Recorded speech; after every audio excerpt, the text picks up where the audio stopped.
আসসালামু আলাইকুম এভরিওয়ান, সবাইকে স্বাগতম জানাচ্ছি চলো তড়িৎ এই অধ্যায়ের চতুর্থ লেকচারে। আমরা গত লেকচারে কিন্তু ওহমের সূত্র পর্যন্ত আলোচনা করে ফেলেছি। আজকে হচ্ছে তারপর থেকে আমরা আজকে ক্লাসটা স্টার্ট করব। তো আজকে আমাদের মেইন যে টপিকটা যেটা হচ্ছে আমরা আলোচনা করব আজকের ক্লাসে সেটা হচ্ছে রোধ নিয়ে। তোমাদের আশা করি মনে আছে গত যে ক্লাসটিতে সেখানে আমি আইডিয়া দিয়েছিলাম তোমাদের ওহমের সূত্র কি জিনিস এবং সেটা হচ্ছে কিভাবে অ্যাপ্লাই করা যায় বিভিন্ন প্রবলেমে। সেই ওহমের সূত্রে আমরা দেখেছিলাম যে যদি আমি একটা কন্ডাক্টরের মধ্য দিয়ে দুই পাশে হচ্ছে বিভব পার্থক্য প্রয়োগ করি, তাহলে এই বিভব পার্থক্য প্রয়োগের প্রভাবে সেখানে হচ্ছে তার মধ্য দিয়ে তড়িৎ প্রবাহিত হয় এবং বিভব পার্থক্যের যে মানটা সেটার উপর কিন্তু তড়িৎ প্রবাহের মানটা কিন্তু সমানুপাতিক হারে চেঞ্জ হয় যদি হচ্ছে তোমার তাপমাত্রাটা হচ্ছে কনস্ট্যান্ট থাকে এবং হচ্ছে কম তাপমাত্রা থাকে আর কি। খুব বেশি তাপমাত্রা না থাকে, নির্দিষ্ট তাপমাত্রায় কম তাপমাত্রায় যদি হচ্ছে আমরা দুই পাশে বিভব পার্থক্য প্রয়োগ করতে পারি একটা কন্ডাক্টরের, তাহলে তার মধ্য দিয়ে তড়িৎ প্রবাহের যে মানটা সেই তড়িৎ প্রবাহের মান নির্ণয় করার জন্য আমরা এই সূত্রটা শিখেছিলাম, ওহমের সূত্র যাকে আমরা বলি ওহমের সূত্র। ঠিক আছে, একটু রিকল করার চেষ্টা করি গত ক্লাসটা। তো ওহমের সূত্রে আমরা কি বলেছিলাম, এই সূত্র আমরা বলেছিলাম যে আই সমান হবে আমার ভি ডিভাইডেড বাই আর, বা এটাকে আমি হচ্ছে আর আর গুণ করলে বলতে পারি যে ভি এর মান ভি সমান হচ্ছে আই আর। তো এরকম একটা সূত্র আমরা দেখেছি যেখানে ভি হচ্ছে তোমার বিভব পার্থক্য দুই প্রান্তের যার মধ্যে তুমি তড়িৎ প্রবাহ পেতে যাচ্ছি, আই হচ্ছে আমার তড়িৎ প্রবাহের মানটা এবং আর যেটা সেটাই হচ্ছে আমার রেজিস্ট্যান্স বা রোধ, যে রোধটা অ্যাকচুয়ালি তড়িৎ প্রবাহকে বাধা প্রদান করে এবং এটা হচ্ছে পদার্থের একটা ধর্ম, এটা নিয়ে আমরা আলোচনা করেছিলাম। তো আজকে হচ্ছে এই শুধুমাত্র ভি ভোল্টেজ নিয়ে তো হচ্ছে আমরা আলোচনা করেছি হচ্ছে স্থির তড়িৎ চ্যাপ্টারে অলরেডি। তড়িৎ প্রবাহ কি জিনিস অলরেডি হচ্ছে তিন ক্লাস পর্যন্ত আমরা এটাই আলোচনা করছি যে তড়িৎ প্রবাহ কিভাবে পাওয়া যায়, সেটা অ্যাকচুয়ালি কি জিনিস, সেটা সাথে বিভিন্ন যে তারণ বেগ আছে, তারপর হচ্ছে আধান আছে, এদের সাথে যে সম্পর্কগুলো সেই সম্পর্কগুলো আমরা আলোচনা করে ফেলেছি। শুধুমাত্র এখন আমাদের বাকি আছে এই ওহমের সূত্রের মধ্যে রোধ সম্পর্কে একটু বিস্তারিত জানা। তো আমরা আজকের এই ক্লাসে রোধ সম্পর্কিত হচ্ছে বিস্তারিত জানার চেষ্টা করব এবং এর যে সেকেন্ড পার্টটা, রোধটাকে আমরা হচ্ছে দুই ভাগে ভাগ করেছি। প্রথম পার্টটা হচ্ছে আজকের ক্লাস দেখব, সেকেন্ড পার্টটা হচ্ছে আমরা এর পরে পরবর্তী দিনের ক্লাসটাতে হচ্ছে দেখার চেষ্টা করব। তো আজকে রোধের প্রথম পার্টে আমরা দেখার চেষ্টা করবো যে রোধের মানটা অ্যাকচুয়ালি কিভাবে ডিপেন্ড করে একটা কন্ডাক্টরের মধ্য দিয়ে। আমি যে বলছি যে ইলেকট্রন যখন যায় তখন হচ্ছে সে বাধাপ্রাপ্ত হয়, তো এই যে বাধার যে মানটা, এই মানটা কোন কোন জিনিসের উপর ডিপেন্ডেন্ট সেই জিনিসটা একটু দেখার চেষ্টা করবো আমরা। এটাকে বলা হয় তোমার রোধের সূত্র। ওকে, তো আজকে আমাদের প্রথম যে টপিকটা সেটা হচ্ছে রোধের সূত্র। প্রথম টপিক বলতে একমাত্র টপিক এটাই পড়বো আমরা আজকে, রোধের সূত্র। রোধের সূত্র বলছে যে কোন একটা পরিবাহীর দুই পাশে যদি হচ্ছে আমি বিভব পার্থক্য দেই এবং তার প্রভাবে যখন হচ্ছে তড়িৎ প্রবাহিত হয়, তড়িৎ প্রবাহ হওয়ার সময় ইলেকট্রনগুলো অ্যাকচুয়ালি একটা বাধার শিকার হয়, সেটাকে আমরা রোধ বলছি। এর রোধের মানটা কন্ডাক্টরের কিছু কিছু জিনিসের উপর ডিপেন্ড করে। আমি কল্পনা করি এটা হচ্ছে আমার কন্ডাক্টরটা, ঠিক আছে। কন্ডাক্টর মানে হচ্ছে পরিবাহী, এটা হচ্ছে আমার ধাতব পরিবাহী কল্পনা করতে পারো। তো এটা হচ্ছে আমার পরিবাহী পদার্থটা, যে পরিবাহীর মধ্য দিয়ে আমি হচ্ছে তড়িৎ প্রবাহ পেতে যাচ্ছি। ধরলাম যে এই দিক বরাবর হচ্ছে ইলেকট্রনগুলো মুভ করবে, ঠিক আছে, এদিক বরাবর। তো ইলেকট্রন যদি এদিক বরাবর মুভ করে, আমরা জানি যে আমরা চিরায়ত যে নিয়ম সেটা হচ্ছে তড়িৎ প্রবাহের দিকটা হয় ইলেকট্রন প্রবাহের ঠিক বিপরীত দিকে। তো আমি কল্পনা করছি যে তড়িৎ প্রবাহটা হচ্ছে এই দিক থেকে শুরু করে এই দিক বরাবর হচ্ছে হবে। তো এদিক বরাবর হওয়ার সময় সে যখন এই ধাতব যে পদার্থটা আছে তার মধ্য দিয়ে যাওয়া স্টার্ট করবে, যেটি গিয়ে সে বিভিন্ন জায়গায় সে বাধাপ্রাপ্ত হবে। আমি কল্পনা করছি এই যে ধাতব পদার্থটা আমি নিয়েছি বা পরিবাহী পদার্থটা নিয়েছি, এর হচ্ছে ক্রস সেকশনাল যে এরিয়াটা, ধরলাম এটা একটা সিলিন্ডার আকৃতির একটা শেপ, তো এটা হচ্ছে তার প্রস্থচ্ছেদের ক্ষেত্রফল। এই ক্ষেত্রফলটাকে আমরা হচ্ছে এ নামে নামকরণ করছি এবং তার যে দৈর্ঘ্যটা, এই দৈর্ঘ্যটা আমি কল্পনা করি এখান থেকে শুরু করে এখান পর্যন্ত, এটাকে আমরা এল নামে নামকরণ করছি, ঠিক আছে। তো দেখা যায় যে এই পরিবাহীর দৈর্ঘ্য যত বেশি বড় হয় এর রোধের মানটা, একটা ইলেকট্রন একদিক থেকে অন্যদিকে যাওয়ার ক্ষেত্রে তার রোধের মানটা বেশি পাওয়া যায়। এর কারণটা কি হতে পারে বলো তো তোমরা? কল্পনা করো, আমি বলেছিলাম রোধ আসলে আসে কোত্থেকে। রোধ আসলে আসে ওই যে ইলেকট্রনগুলো যাওয়ার সাথে সাথে, এক জায়গা থেকে অন্য জায়গায় মুভ করার সাথে সাথে এখানে যে হচ্ছে আয়নগুলো আছে, এই আয়নের সাথে তারা অ্যাকচুয়ালি ধাক্কা খায়, তাই না? বিভিন্ন জায়গায় যে আয়নগুলো আছে এই আয়নের সাথে ধাক্কা লাগার কারণে এখানে একটা রোধের উৎপন্ন হয়, তাই না? একটা হচ্ছে বাধা প্রাপ্ত হয় ইলেকট্রনগুলো।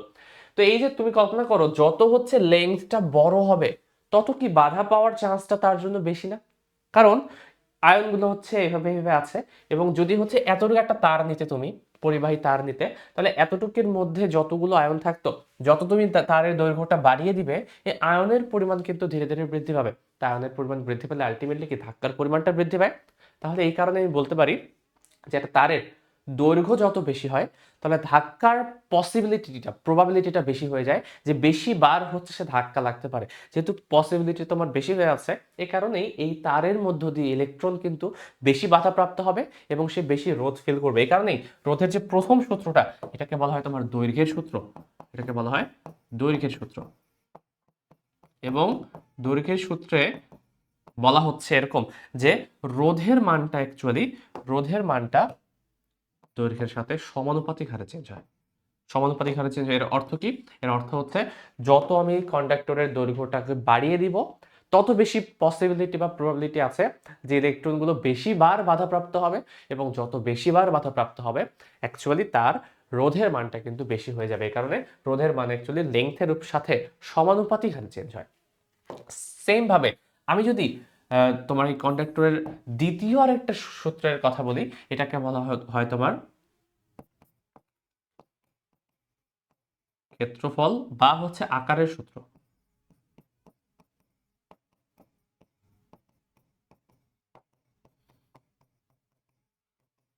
আকারের সূত্র, এই ক্ষেত্রফল বা আকারের সূত্রে বলা হচ্ছে যে ঠিক আছে, দৈর্ঘ্যের উপর তো ডিপেন্ড সে করছে, এটা তো হচ্ছে মানতেই হবে আমাকে এই জিনিসটা।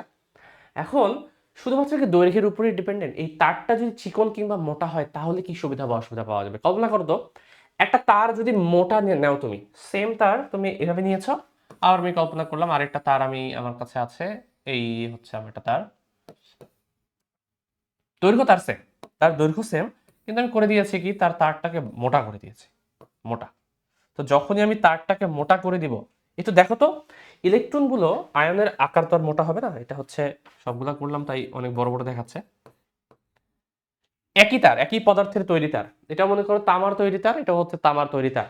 তাহলে আয়নের সাইজ কি সবসময় কি সেম না তামার ক্ষেত্রে? তাহলে এখানে আয়ন সাইজ যতটুকু ছিল, এখানে আয়নের সাইজ কল্পনা করো ততটুকুই থাকবে। তো একটা নির্দিষ্ট আয়তনের মধ্যে, হ্যাঁ এটা ঠিক, একটা নির্দিষ্ট আয়তনের মধ্যে তোমার হচ্ছে এই আয়নের পরিমাণটা বেড়ে গেলেও ওভারঅল দেখা যায় যে এই সাইজটা তোমার হচ্ছে, এই আয়নের সাইজ তো সেম থাকে, বাট এই সাইজ অনুসারে একটু ফাঁকা জায়গায় ইলেকট্রনগুলো বেশি পায়। এখন চিকন তারের মধ্য দিয়ে এই আয়নগুলো খুবই কনজেস্টেড এরিয়াতে থাকে, মানে খুবই কাছাকাছি অবস্থান করে। বাট যখন তুমি মোটা তারের কল্পনা করবা, তখন হচ্ছে এরা হচ্ছে বিস্তৃত অবস্থা থাকে বলে তোমার এখানে ইলেকট্রনগুলো বাধা প্রাপ্ত হওয়ার যে পসিবিলিটিটা, ঠিক আছে, প্রবাবিলিটিটা তোমার হচ্ছে কমে যায়। এই কারণে দেখা যায় যে যখন হচ্ছে একটা মোটা তারের মধ্য দিয়ে হচ্ছে ইলেকট্রন পাস করে, তখন তার রোধের মানটা কমে যায়। তার মানে এই এরিয়ার মানটা, ক্রস সেকশনাল এরিয়া যে মানটা আছে, এই এরিয়াটা যত বড় হবে পসিবিলিটি আছে সেখানে রোধের মানটা হচ্ছে তত কম পাওয়ার। এই কারণে দেখা যায় যে ক্ষেত্রফলের সূত্রে আমরা বলি যে রোধের মান অ্যাকচুয়ালি এরিয়ার সাথে ব্যস্তানুপাতিক হারে চেঞ্জ হয়। সমানুপাতিক বলেছিলাম দৈর্ঘ্যের সাথে, এবং এরিয়ার সাথে ব্যস্তানুপাতিক। এর কারণ কি? এরিয়া যত বাড়বে রোধের মান তত কমবে, এরিয়া যত কমবে রোধের মান তত বাড়বে। যত হচ্ছে তুমি তারটাকে চিকন করবে, এই তোমার একক আয়তনের মধ্যে ইলেকট্রন সংখ্যাটা, আয়তন যদি আমি সেম রাখি, একটাকে হচ্ছে কম দৈর্ঘ্য, একটা হচ্ছে বেশি দৈর্ঘ্য, আয়তন যদি আমি সেম রাখি, তাহলে হচ্ছে ইলেকট্রনের যে সংখ্যাটা, সেই সংখ্যাটা তো কমে যাবে, সেম থাকবে আলটিমেটলি। কারণ পদার্থ তো একক আয়তন, একটা নির্দিষ্ট পদার্থের ক্ষেত্রে একক আয়তনে কতটুকু ইলেকট্রন থাকবে বা কতটুকু আয়ন থাকবে, সেটা কিন্তু ফিক্সড, এটা কিন্তু তুমি চেঞ্জ করতে পারবে না। তামার ক্ষেত্রে একরকম হবে, তোমার হচ্ছে লোহার ক্ষেত্রে আরেকরকম হবে, সেটা আলাদা ব্যাপার। বাট যদি তারটা যদি তামারই হয়, তাহলে একটা নির্দিষ্ট আয়তনে কতগুলো আয়ন থাকতে পারে সেটা কিন্তু অলরেডি হচ্ছে ওই পদার্থের সাথে ফিক্সড করে দেওয়া। এই কারণে আমি বলতে পারি যদি হচ্ছে তুমি এই সাইজটাকে মোটা করে দাও, তাহলে পসিবিলিটি আছে তার রোধের মানটা কমে যাবে, এবং সেটাই দেখতে পাওয়া যায় যত হচ্ছে মোটা তার, তত হচ্ছে তার তো রোধের মানটা কম। এবং এই যে দুইটা সূত্র, এই দুইটা সূত্রই হচ্ছে আমাদের রোধের সূত্র নামে আমরা পরিচিত বলতে পারি। ঠিক আছে, এই দুইটাই হচ্ছে আমার রোধের সূত্র। তাহলে আর সমানুপাতিক এল এবং আর সমানুপাতিক হচ্ছে 1/a। একটা জিনিস মাথায় রাখতে হবে যে এখানে কিন্তু এখানে কিন্তু আমি বলেছি যে দৈর্ঘ্যের সাথে সমানুপাতিক কখন, যখন হচ্ছে দুইটা তারের কথা তুমি কল্পনা করো, দুইটা হচ্ছে সেম সাইজের দুইটা তার, সেম তোমার হচ্ছে এরিয়ার দুইটা তার, একজনের দৈর্ঘ্য হচ্ছে ছোট, একজনের দৈর্ঘ্য হচ্ছে বড়, তাহলে যার দৈর্ঘ্য বড় সে হচ্ছে বেশি রোধ প্রাপ্ত হবে। কিন্তু এখানে দেখা যায় যেটা, সেটা হচ্ছে যখনই তুমি হচ্ছে কল্পনা করো দৈর্ঘ্যটা তুমি সেম নিলা, ধরো একটা আমি তামার তার দিলাম, একটা হচ্ছে লোহার তার দিলাম, দুজনেরই দৈর্ঘ্য সেম, কিন্তু তারপরেও তারা কিন্তু সেম পরিমাণ কিন্তু রোধ দেখায় না। যদিও দৈর্ঘ্যের উপর হচ্ছে রোধের মানটা কনস্ট্যান্ট থাকা উচিত ছিল, বাট দেখা যায় যে তোমার হচ্ছে রোধের মানটা শুধুমাত্র যে দৈর্ঘ্যের সাথে সমানুপাতিক বা দৈর্ঘ্যের সাথে হচ্ছে রিলেটেড, কিংবা হচ্ছে তোমার এরিয়ার সাথে রিলেটেড ব্যাপারটা সেরকম না, বরং এখানে কিন্তু পদার্থেরও একটা ইফেক্ট আছে। এর কারণটা কি? কারণটা হচ্ছে যখনই তুমি পদার্থটা চেঞ্জ করে দিবা, মনে করো দুইটা তার নিয়েছো, একই দৈর্ঘ্যের দুইটা হচ্ছে লোহার তার এবং হচ্ছে তামার তার, দৈর্ঘ্য চেঞ্জ হওয়ার সাথে সাথে সেখানে কিন্তু তোমার মুক্ত যে ইলেকট্রন আছে, এই মুক্ত ইলেকট্রনের সংখ্যাটা চেঞ্জ হচ্ছে। তারপর হচ্ছে আয়ন যে আছে, আয়নের সংখ্যাটা চেঞ্জ হচ্ছে একক আয়তনে। তাহলে একক আয়তনে কতগুলো আয়ন থাকতে পারে বা একক আয়তনে কতগুলো মুক্ত ইলেকট্রন থাকতে পারে, তার উপর ডিপেন্ড করে কিন্তু রোধের মানটা চেঞ্জ হতে পারে। কারণ যত বেশি মুক্ত ইলেকট্রন, রোধের মান তত কম হবে, তাই না? যত বেশি বেশি আয়ন থাকবে, তত আয়নের কারণে হচ্ছে ধাক্কা বেশি লাগবে, তত কিন্তু রোধের মানটা বেশি হবে। তারপরে আলটিমেটলি শুধুমাত্র দৈর্ঘ্য কিংবা হচ্ছে এরিয়ার উপর ডিপেন্ডেন্সি এখানে না, বরং দেখা যায় যে আলটিমেটলি রোধ যেহেতু আমার ধাক্কার মানকে নির্দেশ করে, যে যত বেশি ধাক্কা তত বেশি বাধা তত বেশি রোধ। তাহলে এই যে বাধাটা, সেটা কিন্তু তোমার ওই যে ম্যাটেরিয়ালটা আছে, তুমি কোন পদার্থটা ইউজ করছো সেই পদার্থের উপরও কিন্তু ডিপেন্ডেন্ট। এই কারণে এখানে বলা হচ্ছে যে দৈর্ঘ্যের সূত্র যদিও আমি বলছি আর সমানুপাতিক এল, বাট এখানে কিছু কন্ডিশন আছে, সেই কন্ডিশনগুলো উপরে লিখে দিই। কন্ডিশন হচ্ছে, এক নম্বর কন্ডিশন,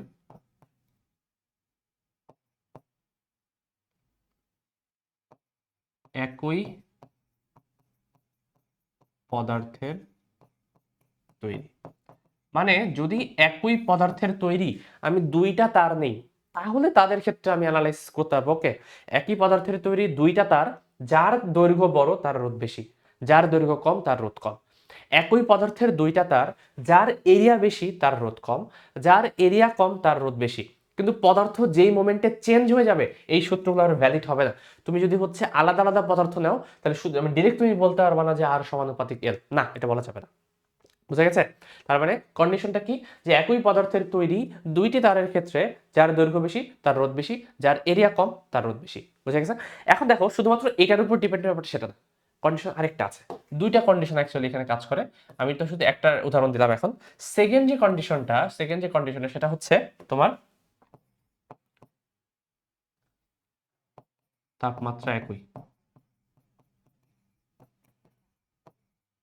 আমরা প্রত্যেকবার বারবার হচ্ছে ওহমের সূত্র থেকে শুরু করে সবসময় তোমাকে একটা কথা বলে আসছি, যে তাপমাত্রাটার কনস্ট্যান্ট, এটা কিন্তু ফিক্সড তোমাকে রাখতেই হবে। তুমি যদি তাপমাত্রা কখনো চেঞ্জ করে দাও, এই পদার্থের আবার এটা ভ্যালিড হবে না। মনে করো একটা তুমি তার নিয়েছো, দুইটা তার নিয়েছো, একটা তার হচ্ছে তোমার দৈর্ঘ্য যা, এরিয়াও তা, দৈর্ঘ্য সেম এরিয়াও সেম, তার মানে দুইটাই তামার তার। তো কল্পনা করলাম তামার দুইটা তার নিয়েছি, তার দৈর্ঘ্য যতটুকু আর হচ্ছে এরিয়া যতটুকু, দুইটার ক্ষেত্রে দুইটাই সেম, বাট একজনের তাপমাত্রা তোমার কম আর একজনের তোমার তাপমাত্রা বেশি, তবুও দেখতে পাবা দুইটার মধ্যে রোধের মানটা সেম না, দুইটার মধ্যে রোধের মানটার মধ্যে তফাৎ আসবে তাপমাত্রার ভিন্নতার কারণে। কারণটা হচ্ছে যখন তুমি তাপমাত্রা বাড়িয়ে দাও, যখনই তুমি তাপমাত্রা বাড়িয়ে দিবে, স্বাভাবিকভাবে ওই ভিতরে পদার্থের যে ভিতরের যে অণুগুলো আছে, মুক্ত যে ইলেকট্রনগুলো কল্পনা করতে পারো, সেই অণুগুলো বলো বা মুক্ত ইলেকট্রনগুলো বলো, সেটা কিন্তু ছোটাছুটি করতে থাকে। ঠিক আছে?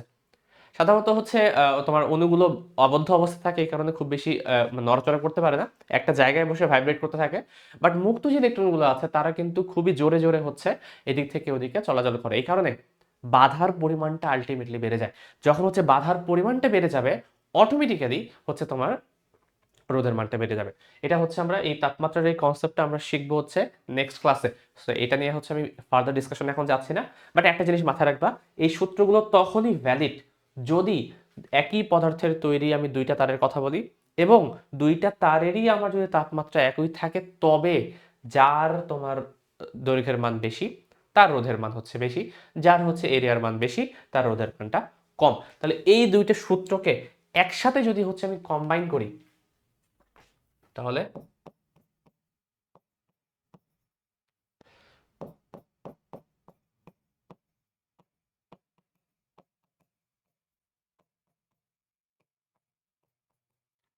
কম্বাইনিং দিস টু রুলস, ঠিক আছে।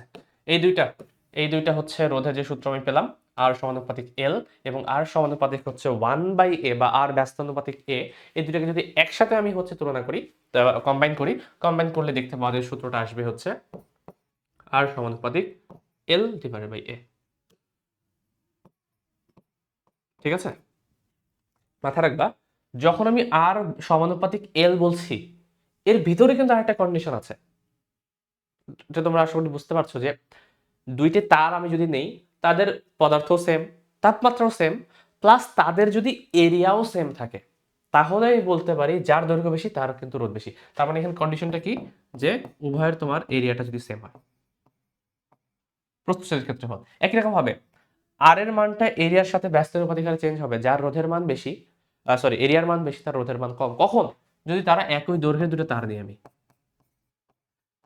তাহলে দুইটা যদি চেঞ্জ হয়, এরিয়া যদি সেম না থাকে, লেংথ যদি সেম না থাকে, তোমার হচ্ছে লেংথ এবং এরিয়া একটা পদার্থের দুইটাই যদি হচ্ছে একসাথে চেঞ্জ হয়, তখন সূত্রটা দেখতে এরকম হবে যে এই সূত্র কখন ভ্যালিড, এই সূত্র আমি তখন অ্যাপ্লাই করব যখন হচ্ছে আমাকে বলা হবে তারের দৈর্ঘ্য ও প্রস্থচ্ছেদের ক্ষেত্রফল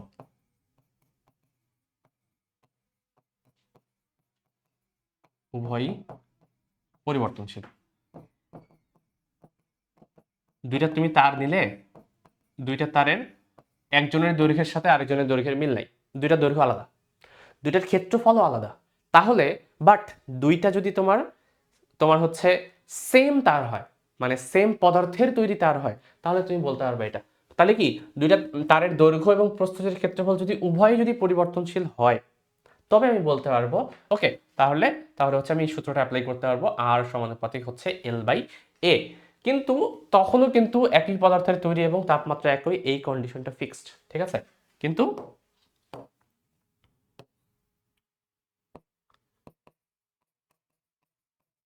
তাপমাত্রা ও পদার্থ ফিক্সড, এটা আমি চেঞ্জ করছি না। এখন এটাও তো হতে পারে তাপমাত্রা বা পদার্থের যে কোনো একটা চেঞ্জ হচ্ছে, আমি বললাম যে তাপমাত্রার কনসেপ্টটা আমরা আজকে শিখবো না, আমি শুধুমাত্র পদার্থ যদি চেঞ্জ হয় তাহলে কিরকম হবে, তখন পদার্থের উপরও কোনো একটা তো ধর্ম আসা উচিত। সেই ধর্মটা যদি আসতে চায়, তাহলে এক কাজ করবো, আমরা এখান থেকে আরেকটা জিনিসকে নিয়ে আসবো, যে সমানুপাতিক চিহ্ন উঠে গেলে আমরা কি জানি, সমানুপাতিক চিহ্ন উঠে গেলে আমরা জানি যে সেই যে পদার্থটা আছে, সরি, তখন একটা হচ্ছে সমানুপাতিক ধ্রুবক আমাকে এখানে ইনক্লুড করতে হয়। তাহলে এখানে সমানুপাতিক যে ধ্রুবকটা আসবে সেটাকে আমরা রো দ্বারা রিপ্রেজেন্ট করি, এটা হয়ে যাবে তোমার রো এল বাই এ। তাহলে এই যে সূত্রটা, এই সূত্রটা তখন আমি অ্যাপ্লাই করব যখন হচ্ছে একটা পদার্থের এল, এ, রো সবই আলাদা, সবই আলাদা। রো মানে কি, রো মানে হচ্ছে আমরা একটু পরে বলছি, যে এটা হচ্ছে তখন আমি সূত্র অ্যাপ্লাই করব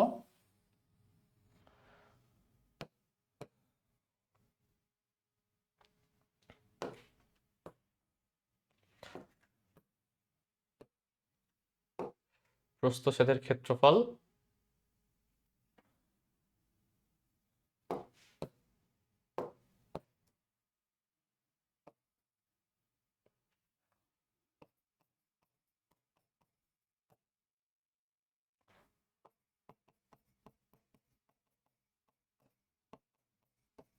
সবগুলোই পরিবর্তনশীল। দেখো, এটা আমি একটু পরে ব্যাখ্যা করব, আমি কি বলতে যাচ্ছি, আমি ব্যাখ্যা করবো একটু পরে। মেইন সূত্র হচ্ছে এটা, এটা যদি তোমার মনে রাখতে পারো তুমি, তাহলে যে কোনো জিনিসই তুমি হচ্ছে করতে পারবা। মানে মেইন সূত্র হচ্ছে তোমার এই জিনিসটা মাথায় রাখতে হবে। এখানে আর তো অবশ্যই রোধ, আমি তবুও হচ্ছে প্রত্যেকটা নোটেশন বলে দিই, প্রত্যেকটা জিনিস কি জিনিস। আর হচ্ছে তোমার রোধ, যে পদার্থটার আমি রোধ বের করতে যাচ্ছি তার রোধের মানটা কত। এল হচ্ছে সেই পদার্থটার হচ্ছে দৈর্ঘ্য, ওকে। এটা হচ্ছে প্রস্থচ্ছেদের ক্ষেত্রফল, প্রস্থচ্ছেদের ক্ষেত্রফল, এবং এবং রো হচ্ছে তোমার এই জিনিসটাকে বলা হয় তোমার আপেক্ষিক রোধ, আপেক্ষিক রোধ, বা এটাকে ইংলিশে বলা হয় স্পেসিফিক রেজিস্ট্যান্স। কোন কোন বইয়ে এটাকে হচ্ছে ইংলিশে রেজিস্টিভিটিও বলা আছে, তো তুমি যে কোনো নামে নামকরণ করতে পারো। এটাকে আপেক্ষিক রোধ বলা হয়, ইংলিশে বললে আপেক্ষিক স্পেসিফিক রেজিস্ট্যান্স এটাও বলা যায়, অথবা এটাকে হচ্ছে রেজিস্টিভিটিও বলা হয়। যেমন এই আরটা রোধের ইংলিশটা কি ছিল মনে আছে? এটা ছিল তোমার রেজিস্ট্যান্স, রেজিস্ট্যান্স ছিল এটা, আর এটা হচ্ছে তোমার রেজিস্টিভিটি। ঠিক আছে, একই রকম ভাবে আমরা একটা যে টার্মও পড়বো একটু পরে। তাহলে মেইন সূত্র কি? আর সমান রো এল ডিভাইডেড বাই এ। এই সূত্রটাকে একটু আমরা বিস্তারিত আলোচনা করার চেষ্টা করি। দেখো, আমি যতগুলো কন্ডিশন বললাম যে দৈর্ঘ্যের সূত্র, ক্ষেত্রফলের সূত্র, সবকিছু হচ্ছে এখান থেকে তুমি নিয়ে আসতে পারবা।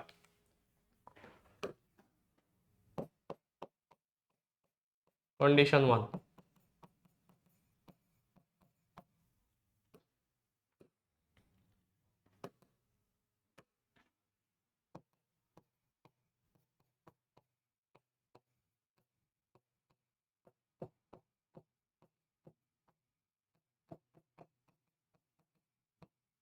দুটি একই পদার্থের তৈরি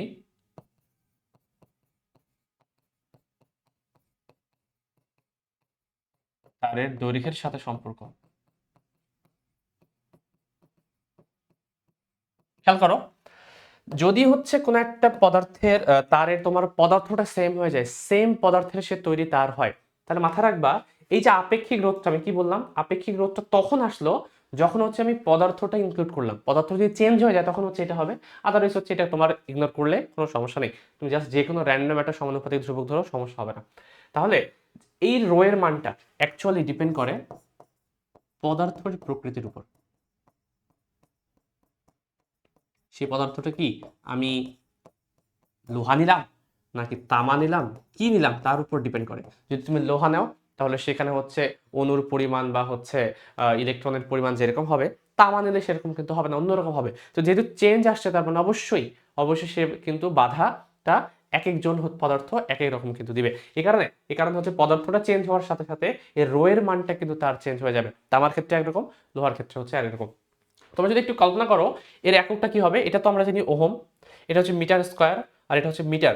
মিটার এবং মিটার স্কোয়ার কেটে গেলে নিচে শুধু মিটার থাকে। এই মিটার যদি ওহমের সাথে গুণ হয়ে যায় তাহলে রো এর যে এককটা, রো এর এককটা হয়ে যাবে তোমার ওহম মিটার। ঠিক আছে, এটাকে আমরা হচ্ছে ইউজ করব, রো এর এককটা হচ্ছে ওহম মিটার। এই জিনিসটাকে হচ্ছে আমরা একটু ইলাবোরেট করে দেখো। দুটি একই পদার্থের তৈরি তারের দৈর্ঘ্যের সাথে যদি সম্পর্ক বের করতে বলে আমাকে, তাহলে মেইন সূত্র আমরা এখন থেকে এটাই মনে রাখবো, এটাই। এইগুলো সবগুলো ইউজ করেই কিন্তু এখানে আসছে। আমি একটু দেখতে চাচ্ছি যে এই সূত্র থেকে কি আমি এখান পর্যন্ত আসতে পারি কিনা, এই জায়গা আর সমানুপাতিক এল, এটা থেকে আসতে পারি কিনা। যদি কোনো প্রবলেম আসে, দুইটা একই পদার্থের তৈরি তার দেওয়া আছে এবং তাদের ক্ষেত্রে দুইটা তারের যদি আমি দৈর্ঘ্যের সাথে সম্পর্ক বের করতে বলে আমাকে, সেটা বের করার সময় কি করবো আমরা দেখো তো। প্রথম তারের জন্য রোধের যে মানটা, মনে করো দুইটা রোধের মধ্যে আমাকে তুলনা করতে বলেছে, তাহলে প্রথম তারের জন্য রোধের মান যদি আমি R1 বলি, তারের যেহেতু পদার্থ সেম তাহলে রো এর মান অবশ্যই সেম। ঠিক আছে, আমি যদি বলি হচ্ছে যদি হচ্ছে ওই তার দুইটা দুইটা একই পদার্থের এবং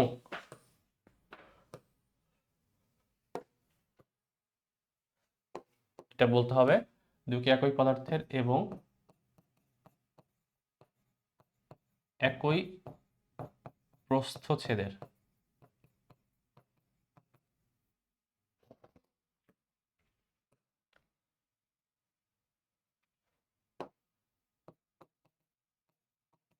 তৈরি। কাজ করে এটাকে একটু বড় করে দিই, এই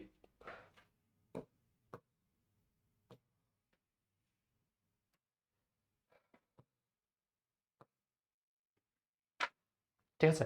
দেখো, যখনই হচ্ছে আমি পদার্থ ফিক্স করে দিয়েছি, তার প্রস্থচ্ছেদ ফিক্স করে দিয়েছি, তার মানে এটা কনস্ট্যান্ট, রোটা কনস্ট্যান্ট অলরেডি। তাহলে রো যদি কনস্ট্যান্ট হয় তাহলে এটা হয়ে যাবে তোমার L1 ডিভাইডেড বাই এ।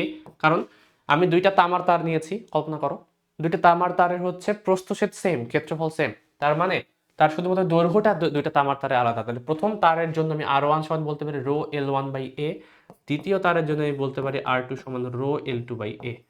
ঠিক আছে, পদার্থ যদি তোমার হচ্ছে চেঞ্জ না হয় তাহলে রো কিন্তু ফিক্সড কনস্ট্যান্ট, এ কিন্তু ফিক্সড, কারণ হচ্ছে এরিয়া চেঞ্জ হয়নি, শুধুমাত্র দৈর্ঘ্যটা চেঞ্জ হয়ে আছে। তাহলে এই দুইটাকে আমি যদি হচ্ছে এখন অনুপাত করি, এই দুইটাকে যদি অনুপাত করা যায় তাহলে পাওয়া যাবে তোমার R1 বাই R2 সমান হয়ে যাবে, রো কেটে যাবে, এ কেটে যাবে, শুধুমাত্র থাকবে হচ্ছে L1 বাই L2। দেখো তো এই জিনিসটা অ্যাকচুয়ালি কি, আর সমানুপাতিক এল নির্দেশ করে না? আর সমানুপাতিক এল কে তুমি যদি হচ্ছে দুইটা অনুপাত আকারে প্রকাশ করতে, আলটিমেটলি কিন্তু এটাই আসতো।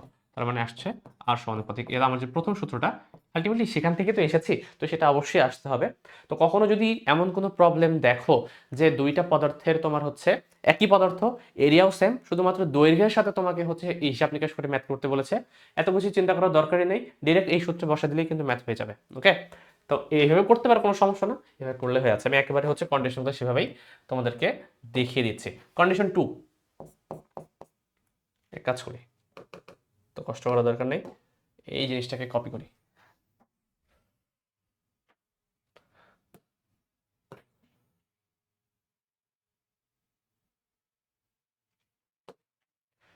দুটি একই পদার্থের এবং একই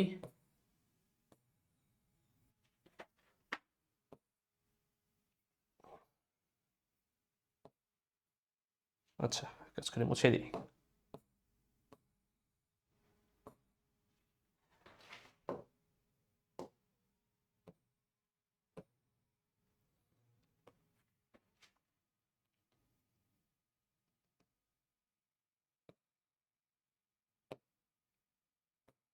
এটাকে সরিয়ে এখানে নিয়ে যাব।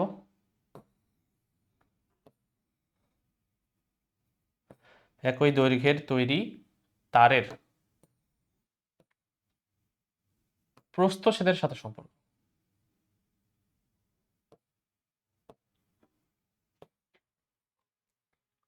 2 নম্বর কন্ডিশন।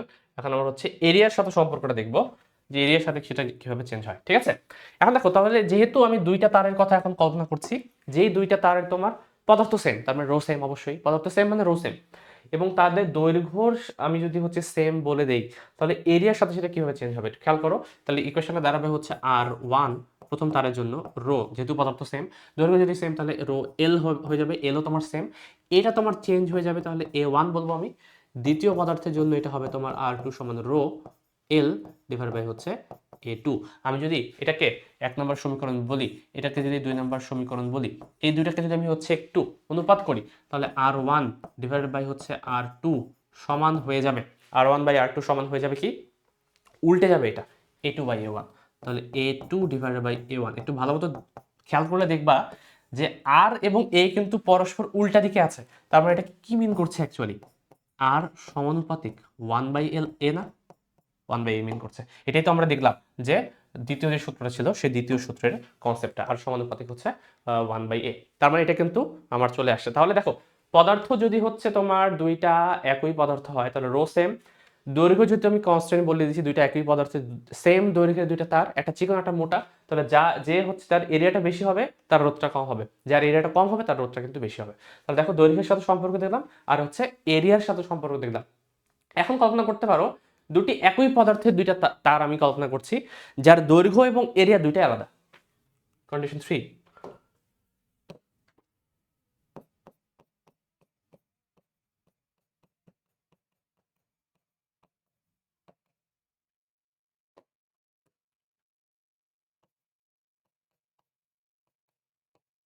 দুটি একই পদার্থের তারের রোধ।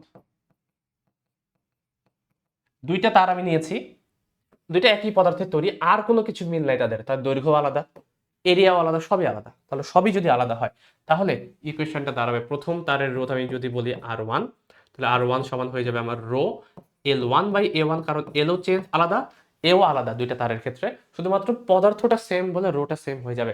তাহলে রো L1/A1, আর এটা হয়ে যাবে তোমার R2 সমান রো L2/A2। এটাকে 1 নম্বর এবং 2 নম্বর সমীকরণ যদি বলো, এটাকে দুইটাকে তুমি ভাগ করে দিই, তাহলে ভাগ করলে R1/R2 সমান আসবে, এটা একটু খেয়াল করো, এখানে আসবে L1/L2,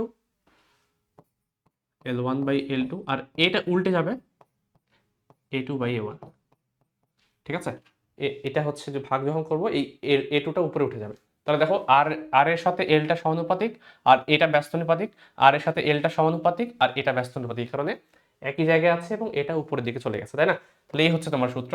তুমি চাইলে ডিরেক্ট এটা ইউজ করতে পারো, অথবা যেভাবে আমি করলাম এইভাবে তুমি এসে ডিরেক্ট হচ্ছে এই সূত্র লিখতে পারো। ঠিক আছে, তো এমসিকিউ এর ক্ষেত্রে তাড়াতাড়ি করার জন্য এটা তোমাকে হেল্প করবে অনেক, তাড়াতাড়ি হচ্ছে ক্যালকুলেশনের জন্য, ঠিক আছে।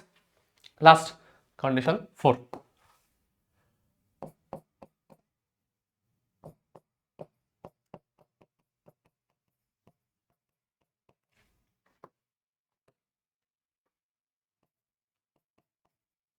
দুটি তারের রোধের মধ্যে তুলনা। মনে করো দুইটা তার তোমাকে দেওয়া আছে যার কোনো কিছুই সেম না, তার দৈর্ঘ্য আলাদা, তার প্রস্থচ্ছেদ আলাদা, তার হচ্ছে পদার্থটাও আলাদা, দুইজন হচ্ছে ভিন্ন পদার্থের তৈরি। তাহলে ইকুয়েশনটা কি দাঁড়াবে? ইকুয়েশনটা দাঁড়াবে এইখানে আর রোটাও তোমার কনস্ট্যান্ট আসবে না, এই রোটাও তোমার হচ্ছে আলাদা হয়ে যাবে। তাহলে আমি R1/R2 সমান বলতে পারবো rho one L1 A1, rho two L2 A2, কারণ এদের পদার্থও তোমার যদি আলাদা হয়, পদার্থ আলাদা হলে রো কনস্ট্যান্ট হওয়ার কোনো প্রশ্নই আসে না। এ কারণে এখান থেকে তুমি যদি তুলনা করো তাহলে R1/R2 সমান হয়ে যাবে, এখানে রো 1/রো2 এক্সট্রা আসবে ওই সূত্রের সাথে, rho 1/রো2 into L1/L2 into A2/A1, ঠিক আছে। এবং প্রত্যেকটা সূত্রে আমরা কনসিডার করেছি অবশ্যই তাপমাত্রাটা কনস্ট্যান্ট, ঠিক আছে। উপরে ধরি, তাপমাত্রা ধ্রুবক ধরে, তাপমাত্রা ধ্রুবক ধরার পরে এই কন্ডিশনগুলো যদি থাকে তাহলে আমরা এটা অ্যাপ্লাই করতে পারি। যদি তাপমাত্রাটা চেঞ্জ হয় তখন কিন্তু এত ইজিলি জিনিসটা করতে পারবে না, তখন তোমার সূত্র এগুলো ভ্যালিড হবে না, ইনভ্যালিড হয়ে যাবে। কারণ যখনই তোমার তাপমাত্রা চেঞ্জ হয়ে যাবে রোধের সাথে শুধুমাত্র এই ইফেক্টগুলো আসবে না, তার সাথে তাপমাত্রার ইফেক্টগুলোও তোমাকে কল্পনা করতে হবে। তো তাপমাত্রার ইফেক্টের জিনিসটা আমরা পরের দিন পড়বো, পরের ক্লাসে। বাট আপাতত বুঝতে পেরেছো কিনা যে এই যে সূত্রগুলো সেটাকে কিভাবে অ্যাপ্লাই করা যায় সেই জিনিসটা আমাকে বুঝতে পারতে হবে। এই সূত্রটাকে হচ্ছে আমরা আরেকটু হচ্ছে ডিসকাস করব ছোট খাটো ভাবে। দেখো আর কি ডিসকাস করা যায়। অনেকের ক্ষেত্রে এইটা ভুল হয় যে আমি আসলে দৈর্ঘ্যটা ধরবো কোনটা এবং আমি এরিয়াটা ধরবো কোনটা। হ্যাঁ, ম্যাক্সিমাম তার যেটা হচ্ছে আমাদের বইয়ে যেটা আমি প্রবলেম দেওয়া, সেই তারগুলো হচ্ছে তোমার সিলিন্ড্রিক্যাল আকৃতির তার, এবং দৈর্ঘ্য বরাবরই হচ্ছে তার সিলিন্ডারের যে দৈর্ঘ্য, সেই দৈর্ঘ্য বরাবরই হচ্ছে কারেন্টটা ফ্লো করে সব সময়। তাহলে সেটা বোঝাটা আমাদের জন্য ইজি। বা যদি এরকম হয় দৈর্ঘ্য বরাবর কারেন্ট ফ্লো না করে, এমন তার হতেই পারে যার হচ্ছে প্রস্থ বরাবর এই দিক বরাবর তা তোমার কারেন্টটা ফ্লো করছে, তখন কিন্তু তোমাকে এটা ধারণাটা খুবই জরুরি যে কোনটাকে আমি হচ্ছে এল ধরবো এবং কোনটাকে আমি এ ধরবো, এই ধারণাটা জরুরি। এই কারণে এক কাজ করে আমরা চিত্র আঁকবো, একটা চিত্র আঁকবো বোঝানোর জন্য। একটা হচ্ছে তোমার এরকম একটা চিত্র কল্পনা করি, এটা ষড়ভুজ টাইপের, ঠিক আছে।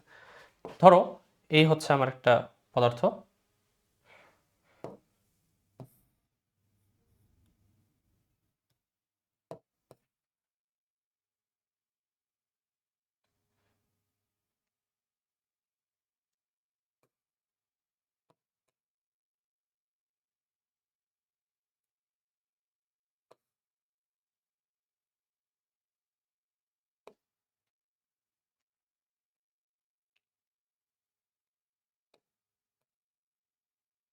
কল্পনা করে এটা হচ্ছে আমার একটা তার। আমি তারটা একটু ইচ্ছা করে এরকম ভাবে নিলাম তোমাদেরকে বোঝানোর জন্য যে কখন আমি দৈর্ঘ্য কোনটা ধরবো, কখন আমি প্রস্থ কোনটা ধরবো। যদি আমি 1 নম্বর কন্ডিশন কল্পনা করি, কেস 1,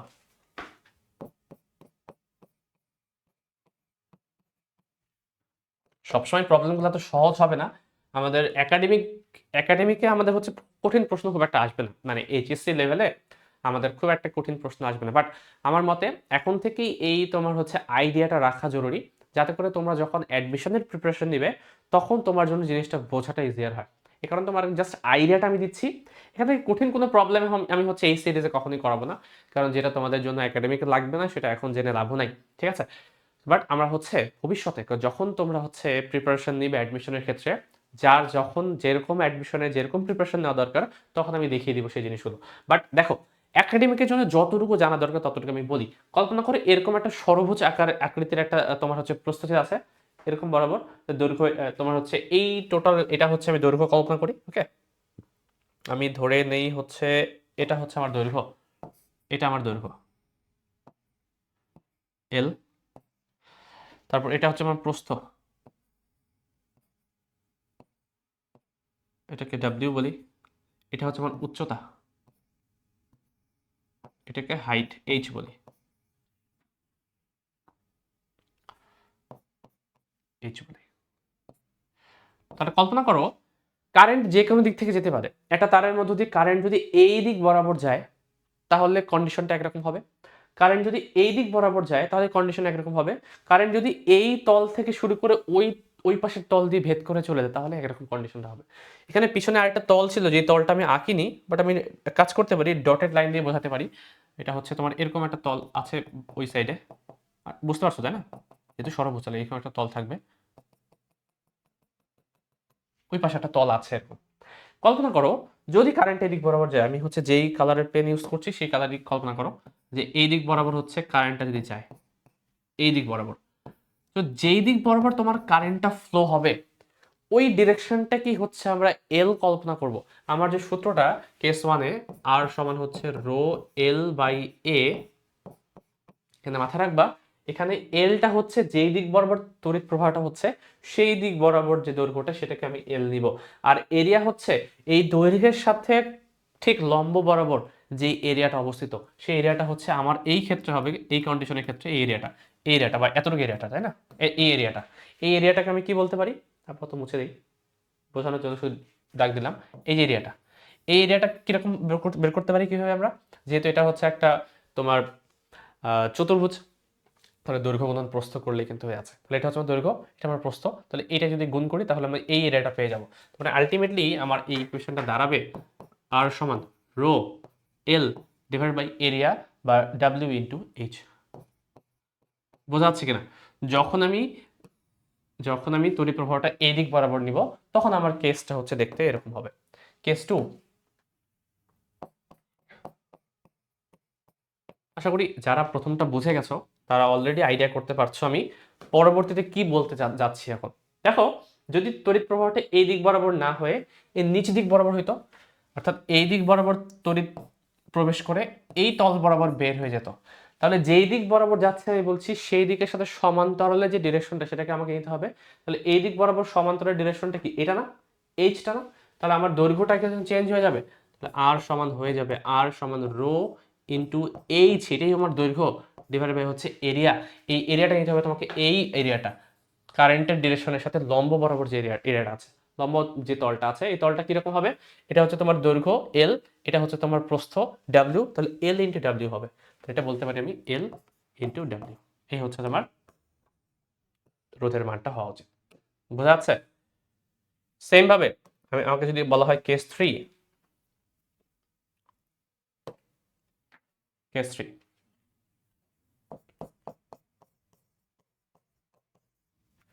3 নম্বর কেসে আমি যেটা করব সেটা হচ্ছে আমাকে যদি বলা হয় যে তড়িৎ প্রবাহটা এই তল থেকে, সামনে যে তলটা দেখতে পাচ্ছ না, এই তল থেকে প্রবেশ করে একদম বাইরের তল দিয়ে বের হয়ে চলে যায়। এটা আঁকাটা আসলে 3D 2D অবস্থা আঁকা পসিবল না, এখানে আমি এমনিভাবে দেখাচ্ছি যে ধরলাম যে এই দিক বরাবর প্রবেশ করে এই দিক বরাবর বের হয়ে যাচ্ছে। তাহলে এই দিকের সাথে এই ডিরেকশনের সাথে হচ্ছে প্যারালাল কে, এই ডিরেকশনটা ডাব্লিউ, তাই না? তাহলে এই দিক বরাবর যদি প্রবেশ করে বাইরে থেকে বের হয়ে যায় তাহলে এটা হচ্ছে আমার দৈর্ঘ্য, এবং এই যে তলটা, যেই তলটাকে সে কাট করে চলে আসছে সেটাই হচ্ছে আমার এরিয়া। তাহলে দৈর্ঘ্যটা হবে তোমার আর সমান রো এল, এল মানে হচ্ছে এই দৈর্ঘ্যটা, ডাব্লিউ যার সাথে সমান্তরালে চলে যাচ্ছে তড়িৎ প্রবাহটা, ডাব্লিউ ডিভাইড বাই হচ্ছে আমার এরিয়াটা, এরিয়াটা হবে তোমার এই যে এরিয়াটা, যেহেতু এই তলের সাথে লম্বভাবে প্রবেশ করে ওই পাশে পার করে চলে যাচ্ছে, তাহলে এই এরিয়াটার মান কত, এল ইন্টু হচ্ছে এটা এল ইন্টু এইচ, তাহলে এল ইন্টু এইচ। এই হচ্ছে ঘটনা। দেখো আমাকে তড়িৎ প্রবাহ যেরকম ভাবে দেয়া থাকবে সেই অনুপাতে আমার কিন্তু হচ্ছে তড়িৎ প্রবাহটা তোমার এই ডিরেকশনটা তোমার চেঞ্জ হবে। যদি হচ্ছে আমার দৈর্ঘ্য কোনটা নিব সেটা সবসময় ফিক্সড কিন্তু না। নর্মালি আমরা তারের ক্ষেত্রে যেটা করি সেটা হচ্ছে আমাদের তারটা এরকম থাকে, তড়িৎ এদিক বরাবর প্রবাহিত হয় আমরা কল্পনা করি, তাহলে এরিয়াটা আমার এটাই হয়ে যায়। বাট যদি এমন কোনো প্রবলেম দেয়া থাকতো যে প্রবলেমের তারের এদিক দিয়ে কারেন্ট প্রবাহিত হয় তখন কিন্তু তোমার জিনিসটা চেঞ্জ হয়ে যাবে, তখন দৈর্ঘ্যটা তোমাকে একরকম ধরতে হবে এবং তোমাকে এরিয়াটা কিন্তু আরেক রকম ধরতে হবে। দেখতে হবে এই বরাবর যদি প্রস্থ তুমি ছেদ করে দিতে তাহলে যেই এরিয়াটা তুমি পাও সেটাকে তোমাকে কনসিডার করে কিন্তু প্রবলেম সলভ করতে হবে। যেই এক্সাম্পলটা আমি দিলাম সেটা এত সহজ না বলে আমি বোঝালাম না, কারণ এর এরিয়াটা এত ইজিলি তুমি বের করতে পারবে না যেটা আমি বললাম, বা দৈর্ঘ্যটা, এটা হচ্ছে একটু অ্যাডভান্স লেভেলের প্রবলেম। তো সেই জিনিসগুলো হচ্ছে আমরা অন্তত এই একাডেমিক কোর্সে আলোচনা করবো। ওকে, দরকার নেই তোমাদের এই কারণে, যতটুকু দরকার আমি ততটুকু দেখাবো। যেমন আজকে হচ্ছে একটা প্রবলেম দেখাবো আমি তোমাদের, যাতে করে একটু হিন্ট পাও তোমরা, ঠিক আছে? তো এই হচ্ছে আমাদের রোধ রিলেটেড যে কনসেপ্টটা, সেই কনসেপ্টটা আমরা হচ্ছে দেখার চেষ্টা করলাম যে কোন দিক বরাবর হচ্ছে আমি এলটা নিব এবং কোন দিক বরাবর এরিয়াটা নিব। আরেকটা জিনিস আমাদের আলোচনা করা দরকার আছে, যে যেরকম ক্ষেত্রে আমরা রোধের ক্ষেত্রে রোধ যখন আলোচনা করেছিলাম রেজিস্ট্যান্স, তখন হচ্ছে আমি বলেছিলাম যে ওহমের সূত্র পড়ার সময় যে কন্ডাক্টেন্স বলে একটা তোমার কিন্তু জিনিস আছে, সেখানে আমরা দেখেছিলাম, মনে আছে? ওহমের সূত্রে আমরা গতকাল দেখেছিলাম যে আর এবং হচ্ছে তোমার জি পরস্পর উল্টো, একটা হচ্ছে তোমার রোধ এবং আরেকটা হচ্ছে পরিবাহিতা, তাই না? পরিবাহিতা বোঝায় বলে। তো সেরকম ভাবে রোধের যেমন হচ্ছে বিপরীতে একটা ফাংশন আছে, যেটাকে দিয়ে আমি পরিবাহিতা কতটুকু বেশি পরিবহন হবে সেই জিনিসটাকে বুঝি, সেরকম ভাবে আপেক্ষিক রোধের কিন্তু একটা তোমার বিপরীত একটা ফাংশন আছে। এই বিপরীত যে ফাংশনটা, এটাকে আমি কোথায় বলবো, পরের পেজে বলি।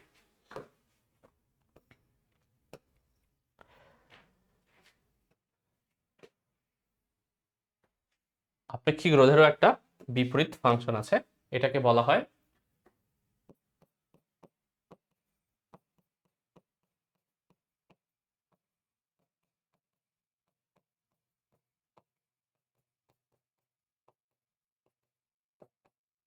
বা হচ্ছে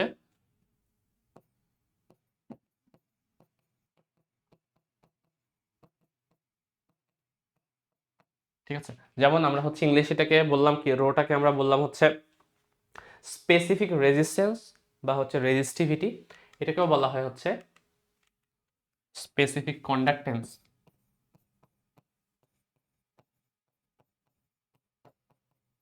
বাট এটা থেকে সবচেয়ে বেশি ইউজ হয় এই নামটা, কন্ডাক্টিভিটি, ঠিক আছে? এটা সচরাচর আমরা ইউজ করি যে একটা জিনিসের কন্ডাক্টিভিটি কত। তো সেম ভাবে এটা হচ্ছে আরেকটার উল্টো, ওইটার উল্টো, ঠিক আছে? রো এর উল্টা, এটাকে আমরা সিগমা দ্বারা প্রকাশ করি, সিগমাটা হবে তোমার 1/রো। তাহলে বুঝতেই পারছো, রো এর একক যেহেতু হচ্ছে তোমার ওহম মিটার, তাহলে সিগমার যে এককটা হবে, এই সিগমার এককটা হবে ওহম মিটারের উপর ইনভার্স, তাই না? তাহলে ওহম ইনভার্স 1 মিটার ইনভার্স 1, এটা মাথায় রাখতে হবে। এবং কখনো সিগমা দিয়ে কখনো প্রবলেম আমি আসতে দেখিনি, বাট যদি আসে আর কি, এই কারণে তোমাদেরকে জানিয়ে দেওয়া। তাহলে যেহেতু সিগমার সাথে রো এর সম্পর্কটা এরকম, তাহলে যেই সূত্রটা আমরা একটু আগে পড়লাম যে আর সমানুপাতিক হচ্ছে রো এল বাই এ, এটা কি তুমি যদি হচ্ছে সিগমা দ্বারা রিপ্লেস করতে চাও, তাহলে রো এর পরিবর্তে হচ্ছে 1/সিগমা চলে আসবে, এল বাই এ, এভাবে তুমি কিন্তু সূত্রটা বলতে পারো, ঠিক আছে? সেম ভাবে রোধ দ্বারা যেরকম হচ্ছে বাধা কতটুকু প্রাপ্ত হচ্ছে সেটা বোঝায়, পরিবাহিতা দ্বারা হচ্ছে যেমন বোঝায় তোমার হচ্ছে যে কতটুকু তোমার হচ্ছে তড়িৎ কত ইজিলি ফ্লো করতে পারবে, সেটা হচ্ছে পরিবাহিতা দ্বারা বোঝায়। সেম ভাবে আপেক্ষিক রোধ মানে যেরকম হচ্ছে বোঝায় যে তোমার, আমি যদি এমন একটা তার দিতাম, কল্পনা করো এই সূত্র থেকে বোঝা যাচ্ছে, এমন একটা যদি তার দেই যার তোমার ক্ষেত্রফল 1 মিটার স্কোয়ার প্রস্থচ্ছেদের, তার দৈর্ঘ্য যদি 1 মিটার হয়, তাহলে সে যেই পরিমাণ রোধ আমাকে দিবে সেটাই হচ্ছে তার আপেক্ষিক রোধকে নির্দেশ করে। সেম ভাবে যদি হচ্ছে আমি বলতে চাই যে হচ্ছে তোমার কোনো একটা পদার্থ যার হচ্ছে, আচ্ছা এই এক কাজ করি সংজ্ঞা দেওয়ার জন্য, এই সূত্রটাকে আবার চেঞ্জ করা যায়, একটু একটু চেঞ্জ করি। আর এর পরিবর্তে আমি কি বলতে পারি দেখো তো, আর এর পরিবর্তে কি আমি 1/জি বলতে পারি না? 1/জি সমান 1/সিগমা ইন্টু হচ্ছে এল বাই এ, ঠিক আছে? আর তো হচ্ছে কন্ডাক্টেন্স যেটা ছিল তার ইনভার্স। তাহলে এখান থেকে আমি যদি আসি, তাহলে জি সমান কি বলা যাবে, উল্টে যাবে এটা, সিগমা এ বাই এল।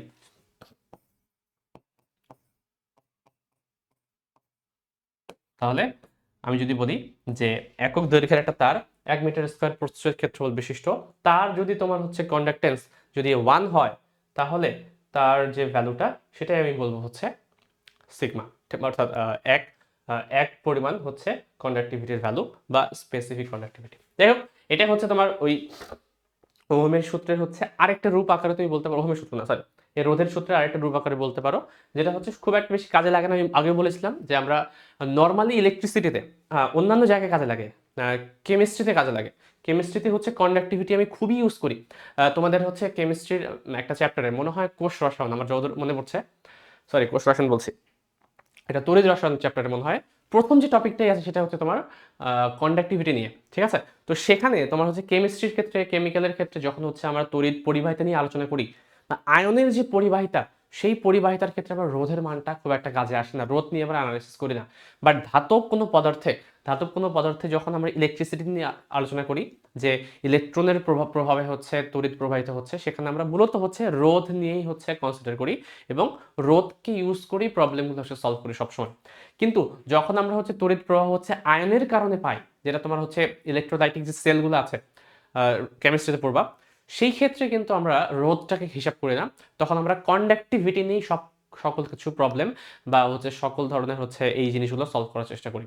ঠিক আছে, তো কন্ডাক্টিভিটি বা কন্ডাক্টেন্স যেটা আমি বলছি না কেন, এটা তোমাদের কাজে লাগবে কেমিস্ট্রিতে, তোমার কেমিস্ট্রিতে পড়ে আসছো অথবা সামনে পড়বা। ঠিক আছে, বাট আমরা ফিজিক্সে কিন্তু এই জিনিসটা নিয়ে খুব একটা বদার্ড হব না।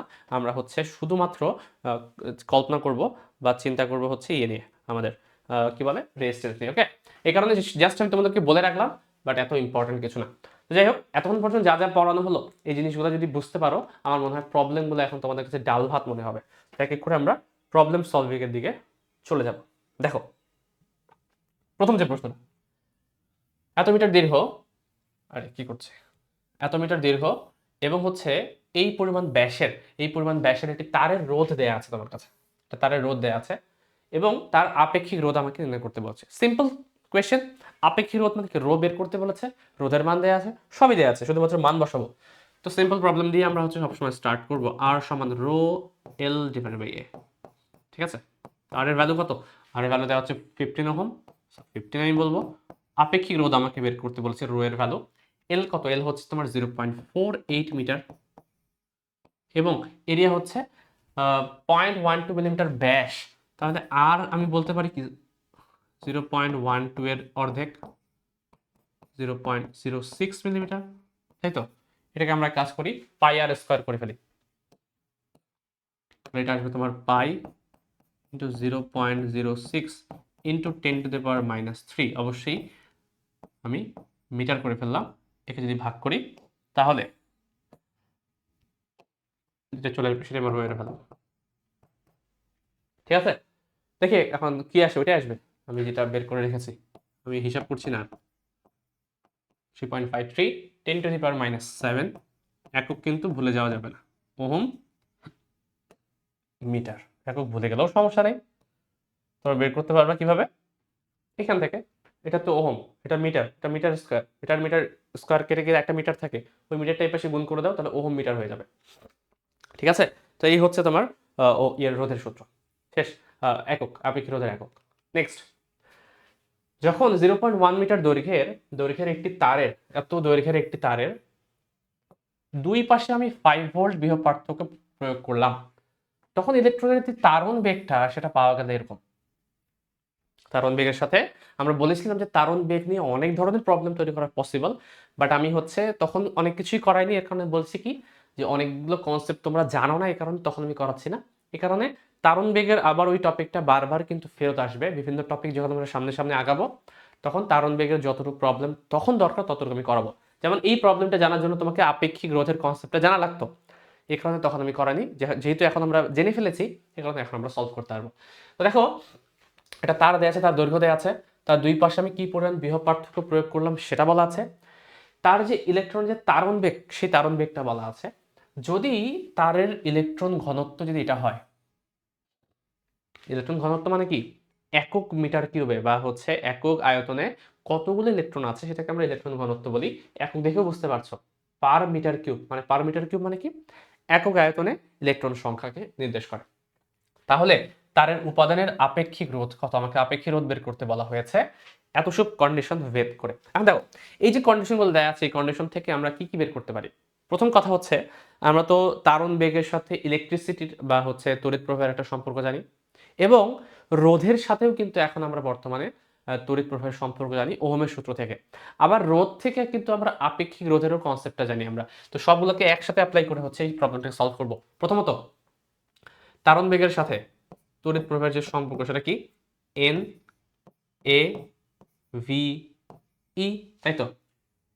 যাতে করে তোমার বিভব পার্থক্য এবং তারণ বেগ নিয়ে কোনো কনফিউশন না হয়, এই কারণে এই ভিটাকে আমরা এই ম্যাথটাতে ভি নামে রিপ্রেজেন্ট করবো না, এটাকে ভিডি বলবো।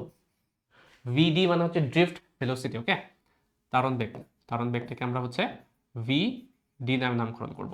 ড্রিফট ভেলোসিটি, ইংলিশ যে নামটা ওটা আমরা পড়েছিলাম আগে। তাহলে এনএ ভিডিই এটাকে বলবো আমাদের কিসের জন্য, যাতে করে প্রবলেমটা করার সময় তোমার বেগ এবং হচ্ছে বৃহৎ পার্থক্য নিয়ে কোনো ইস্যু না হয়। সেম ভাবে আমরা আরেকটা সূত্র জানি, ওহমের সূত্র, সেটা হচ্ছে আই সমান ভি ডিভাইডেড বাই আর। এখানে আমার ভি মানে কি, এটা হচ্ছে বিভব পার্থক্য। তাহলে এই সূত্র আমার জানা আছে, এই সূত্র আমার জানা আছে, ঠিক আছে। তাহলে এই যে দুইটা সূত্র আমরা জানাই, দুইটা সূত্রে কি একই তারের মধ্যে দিয়ে কতটুকু কারেন্ট ফ্লো হচ্ছে তারই সম্পর্ক। তাহলে এই দুইটা সম্পর্ককে যদি আমি একসাথে কম্বাইন করি তাহলে তড়িৎ প্রবাহ সমান পাওয়া যাবে। আমি বলতে পারি যেহেতু বাম পক্ষ সমান ডান পক্ষ অবশ্যই সমান হবে, আমি বাম পক্ষ আর লিখলাম না, তাহলে ডান পক্ষ সমান আমি বলতে পারি এন এ ভিডিই সমান V by R, V by R. এখন দেখো আমাকে কিন্তু বের করতে বলেছে ওই তারটার আপেক্ষিক রোধের মান। তাহলে আপেক্ষিক রোধ যদি আমি বের করতে চাই তাহলে অবশ্যই এই আর থেকে আপেক্ষিক রোধে আসতে হবে। এখন আর এর সাথে আপেক্ষিক রোধের যে সম্পর্ক সেটা আমরা পেয়ে গেছি অলরেডি, শিখলাম আজকে, রো এল ডিভাইডেড বাই এ। তাহলে এই যে সূত্রটা, এই সূত্রটা আমি হচ্ছে কাজে লাগাবো এখন। দেখো কাজে লাগাও। তাহলে আমি এক কাজ করি, এটাকে এভাবে রেখে দিই, এন এ ভিডিই, আর ভি তোমার ভি থাকলো, এবং আর এর পরিবর্তে আমি লিখবো হচ্ছে রো এল ডিভাইডেড বাই এ। এটা উপরে উঠে যাবে।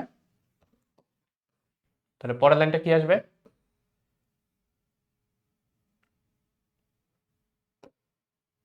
এটা হচ্ছে ভিটা থাকলো, সাইড করে দেই, এই এটা কেটে দাও না,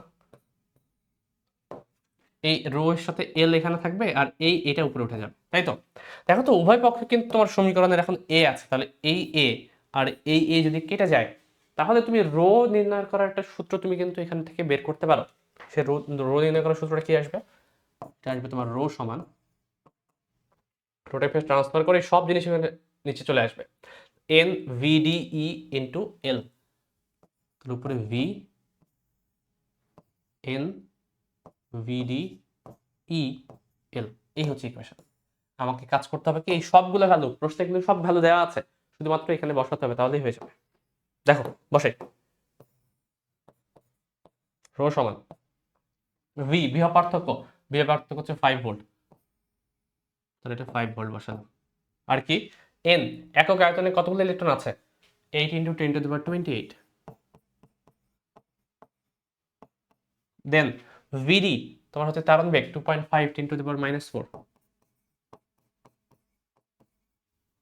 দেন কি ই ইলেকট্রনের আধান, এটা তো মুখস্থ। এবং ফাইনালি হচ্ছে দৈর্ঘ্যটা দেওয়া আছে 0.1, সো 0.1। একটু যদি হিসাব করি, হিসাব করলে আমার মনে হয় আমি যে আনসারটা লিখেছি সেটা হিসাব করেই দিয়েছিলাম আমি, সেটাই আসবে, ঠিক আছে। তাহলে তোমরা একটু হিসাব করো, হিসাব করে যেটা আসবে সেটা এটাই আসা উচিত। আমি একবার জাস্ট বসিয়ে দিই ভ্যালুটা, 1.6 10 টু দি পাওয়ার -5। দেখো কনসেপ্টটা বোঝার চেষ্টা করো, তাহলেই হবে। আমরা হচ্ছে কি করলাম, এর আগে তারণ বেগে যে কনসেপ্টটা পড়েছিলাম, গত ক্লাসে যে ওহমের সূত্রের কনসেপ্টটা পড়েছি, এবং আজকের ক্লাসে যে কনসেপ্টটা পড়লাম, এই তিনটা সূত্রকে একসাথে কম্বাইন করে আমরা এই প্রবলেমটা কিন্তু ডিজাইন করেছি, যাতে করে তোমরা এটার আইডিয়াটা পেতে পারো যে তড়িৎ প্রবাহের সাথে সবগুলো কিভাবে রিলেটেড এবং কিভাবে তুমি প্রবলেমগুলো এই টাইপের আসলে তুমি একসাথে ইউজ করতে পারো। বোঝা গেছে? নেক্সট প্রশ্ন দেখো, খুব সহজের পরেরটা কি বলা হচ্ছে, একটি তারকে কেটে দুই ভাগে এমনভাবে বিভক্ত করা হলো যেন প্রথম টুকরার দৈর্ঘ্য দ্বিতীয় টুকরার দৈর্ঘ্যের হচ্ছে দ্বিগুণ হয়ে যায়। তাহলে টুকরা দ্বয়ের রোধের অনুপাত নির্ণয় করো। দেখো তো তার কিন্তু সেম, তাই না? একটি তারকে আমি কেটেছি, যে তার ছিল আগে তাকেই কেটে অর্ধেক করলাম। এই তারে কি রো সেম? অবশ্যই সেম।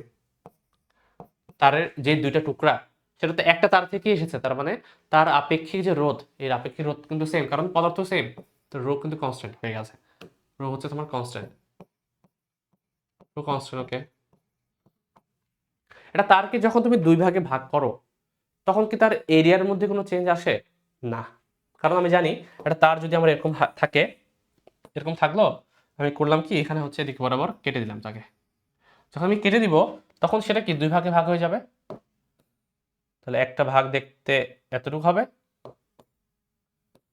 এতটুক, আর একটা ভাগ দেখতে হচ্ছে এতটুক হবে। এদের এরিয়ার মধ্যে কোনো চেঞ্জ আসছে? তাহলে এর যেটা এরিয়া, এটার এরিয়াও তা, এটার এরিয়াও তা, তাই তো? আচ্ছা, দৈর্ঘ্য দ্বিতীয় টুকরার দ্বিগুণ বলা ছিল, তার মানে এক কাজ করতে হবে, এটাকে আমি ছোট বড় করতে হবে একটু। কাজ করে এটা একটু ছোট করে দিই, এটাকে একটু বড় করে দিই। শুধুমাত্র বুঝতে হবে যে এর টোটাল দৈর্ঘ্য যেটা হোক না কেন, বর্তমানে যে দৈর্ঘ্যটা এসেছে, এতটুকুর দৈর্ঘ্য যদি আমি L1 বলি, এতটুকুর দৈর্ঘ্য অ্যাকচুয়ালি এর ডাবল, 2L1, তাই তো? কিন্তু এরিয়া কিন্তু কনস্ট্যান্ট। তাহলে দেখো তো, রো কনস্ট্যান্ট কারণ পদার্থ সেম, এরিয়াও কিন্তু কনস্ট্যান্ট কারণ হচ্ছে তুমি জাস্ট কেটেছো, কোনো ধরনের আর ঝামেলা করনি। আমরা জানি কন্ডিশন একটা পড়েছিলাম আমরা, যদি যদি হচ্ছে তোমার দুইটা পদার্থ সেম পদার্থ হয়, তার এরিয়া যদি সেম হয়ে যায়, তাহলে দুইটা তারের রোধের অনুপাত হচ্ছে এদের দৈর্ঘ্যের অনুপাতের সমানুপাতিক বা সমান। তাহলে বলতে পারি ওকে, তাহলে কন্ডিশন 1 অনুসারে একবারে আমি লিখবো R1/R2 সমান L1/A2। ঠিক আছে? কি বলেছে? প্রথম টুকরার যে দৈর্ঘ্যটা আছে সেটা দ্বিতীয় টুকরার দ্বিগুণ। তাহলে প্রথম টুকরার যে দৈর্ঘ্য সেটা দ্বিতীয় টুকরার দ্বিগুণ। তার মানে এটা আমি বলতে পারি, এই দেখো, এটা ডিভাইডেড বাই এটা। তাহলে এই টুকরার যে তোমার দৈর্ঘ্য, সেটার সাথে যদি ওই টুকরার দৈর্ঘ্যটাকে তুমি অনুপাত করো, তাহলে কত আসবে? L1/L2 সমান 2 আসবে। মানে এটাকে তুমি কল্পনা করো হচ্ছে, এইভাবে না লিখে আমি একটা কথা বলি, এটাকে তুমি L1 বলো, যে তুমি ম্যাথে আমি L1 L2 লিখলাম, এটাকে তুমি L2 বলো। তো প্রশ্ন অনুসারে দেওয়া আছে L1 এর যে ভ্যালুটা সেটা হচ্ছে 2L2। তাহলে আমি বলতে পারি L1/L2 সমান হচ্ছে তোমার 2। তাহলে এই যে এই অনুপাতটা আমি জাস্ট এখানে লিখে দিলাম। তাহলে আমাকে এটা বের করতে বলেছে যে টুকরাদের রোধের অনুপাত কত। তাহলে R1/R2 সমান যেহেতু 2 আসলো, তাহলে অনুপাত আকারে আমি যদি বলি R1 অনুপাত R2 সমান, এটা হয়ে যাবে 2 অনুপাত 1। শেষ। বোঝা গেছে কিনা দেখো, বোঝা গেছে কিনা? খুবই সহজ প্রশ্ন। পরের প্রশ্নটা, এটা হচ্ছে দেখো কি বলা, এটি তামার তারের দৈর্ঘ্য দেওয়া আছে, তামার তার, এটি তামার তারের দৈর্ঘ্য অপর তামার তারের, আবার তামার তারের হচ্ছে 3 গুণ, দৈর্ঘ্য হচ্ছে 3 গুণ বলা আছে। তার দুটি রোধ তোমার সেম বলা আছে, রোধ সমান। এদের ব্যাসের অনুপাত বের করো, এদের ব্যাসের তোমার অনুপাত বের করতে বলেছে। আমার করে দেওয়া দরকার আছে এটা? আমি শুধু জাস্ট হিন্টস দিয়ে দিই তোমাদেরকে। দেখো, যেহেতু তোমার এটাও তামা এটাও তামা, তার মানে রো কনস্ট্যান্ট, রো কনস্ট্যান্ট, ওকে। তাদের দুইটা রোধও সমান, আর কনস্ট্যান্ট, আর সেম আর কি। ঠিক আছে, আর সেম হয়ে গেছে। তাহলে ব্যাসের অনুপাত বের করতে বলেছি। সূত্র কি? সূত্র হচ্ছে প্রথম তারের জন্য আমি বলতে পারি আর সমান রো L1/A1, দ্বিতীয় তারের জন্য আর রো L2/A2। যেহেতু তার সেম, তার মানে রো সেম, রোধও সেম বলা আছে, তার মানে আরও সেম। শুধুমাত্র L1 এবং A1 এর মধ্যে সম্পর্ক বের করতে বলেছে, যেখানে যেহেতু ব্যাসের অনুপাত বের করতে বলা, তার মানে আমরা জানি A সমান কি pi into R square, but R তো হচ্ছে তোমার ব্যাসার্ধ। তাহলে ব্যাস যদি বের করতে হয় কি করতে হবে আমাকে দেখো তো, আমি কি ব্যাসার্ধটাকে কি ব্যাসের অর্ধেক বলতে পারবো? অবশ্যই পারবো। তাহলে এরিয়ার কিন্তু ব্যাসের সাপেক্ষে যে সূত্রটা সেটা হয় π/4d²। তাহলে এই এরিয়ার জায়গায় A1 এর জায়গায় তুমি π/4d1² বসাবা, একটাতে হচ্ছে d2² বসাবা, এই দুটাকে সমাধান করবা। ঠিক আছে, সমাধান করে ম্যাথটা সলভ করে আমাকে দেখাবা। তোমাদের জন্য হোমওয়ার্ক হিসেবে রাখলাম। পারা যাবে না? কঠিন কিন্তু প্রশ্ন না, খুবই সহজ প্রশ্ন। টপিকটা খুবই সহজ একটা টপিক, ইজিলি করা পসিবল। নেক্সট প্রবলেমে চলে যাবো। দেখো, এই প্রবলেমটা হচ্ছে সবচেয়ে বেশি আলোচিত প্রবলেম এই টপিক থেকে, এবং সবচেয়ে বেশি বার আসে। দেখো, 2 ওহম রোধের একটি তার আছে আমার কাছে, একে টেনে এর দৈর্ঘ্য আমি পূর্বের 3 গুণ করলাম। বর্তমান যে দৈর্ঘ্য ছিল আমি টানলাম, যখন আমি টানবো তার দৈর্ঘ্যটা কি হলো, আগের থেকে 3 গুণ হয়ে গেল।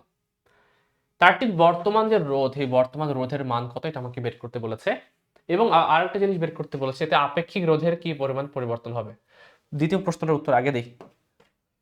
তার একটা আমার কাছে ছিল, একে আমি টানছি, টেনে বড় করেছি, এতে তার দৈর্ঘ্য অবশ্যই চেঞ্জ হবে, এরিয়ার মধ্যে চেঞ্জ আসতে পারে। কিন্তু পদার্থ কি চেঞ্জ হয়েছে? পদার্থ কিন্তু চেঞ্জ হয়নি। আমরা জানি আপেক্ষিক যে রোধটা সেটা কিন্তু পদার্থের একটা তোমার ধর্ম। সেটা পদার্থের ভিতরে কতগুলো তোমার মুক্ত ইলেকট্রন আছে, সেই ইলেকট্রনগুলো কতবার ধাক্কা লাগছে, এদের যে অ্যাভারেজ যে সময়টা, এই সব জিনিসের উপর ডিপেন্ড করে। যেহেতু পদার্থের কোনো আমি চেঞ্জ করি নাই, তার মানে এখানে অ্যাকচুয়ালি রো এর মানের কোনো রকম চেঞ্জ আসবে না। এ কারণে আমি বলতে হবে আমাকে আপেক্ষিক রোধের কি পরিমাণ পরিবর্তন, আমাকে যদি বলে রো সেম থাকবে। প্রুফ সেম থাকবে, নো চেঞ্জ, কোনো চেঞ্জ হবে না, এটা মাথায় রাখতে হবে। ঠিক আছে, একটা পদার্থকে তুমি টানাটানি করো, যাই করো না কেন, পদার্থ যতক্ষণ না চেঞ্জ না হবে ততক্ষণ পর্যন্ত সেম থাকবে। হ্যাঁ, যদি তুমি তার তাপমাত্রা চেঞ্জ করে দাও তাহলে রো এর মানটা চেঞ্জ হবে। আদারওয়াইজ পদার্থ যদি চেঞ্জ না হয়, তাপমাত্রা যদি চেঞ্জ না হয়, তাহলে এটার কোনো চেঞ্জ হবে না। তাহলে অনলি, এটা কি বলতে পারি আমি, depends only on materials property and temperature. ঠিক আছে, শুধুমাত্র ম্যাটেরিয়ালের যে প্রপার্টি আছে, যে তার যে ধর্ম আছে তার উপর এবং তাপমাত্রার উপর ডিপেন্ড করে। এই দুইটাই যদি কনস্ট্যান্ট থাকে তাহলে তুমি সারাদিন টানাটানি করো, যাই করো, কাটো, ছিঁড়ে ফেলো, সমস্যা নেই, তার রোধের মানটা, আপেক্ষিক রোধের মানটা কোনো চেঞ্জ হবে না।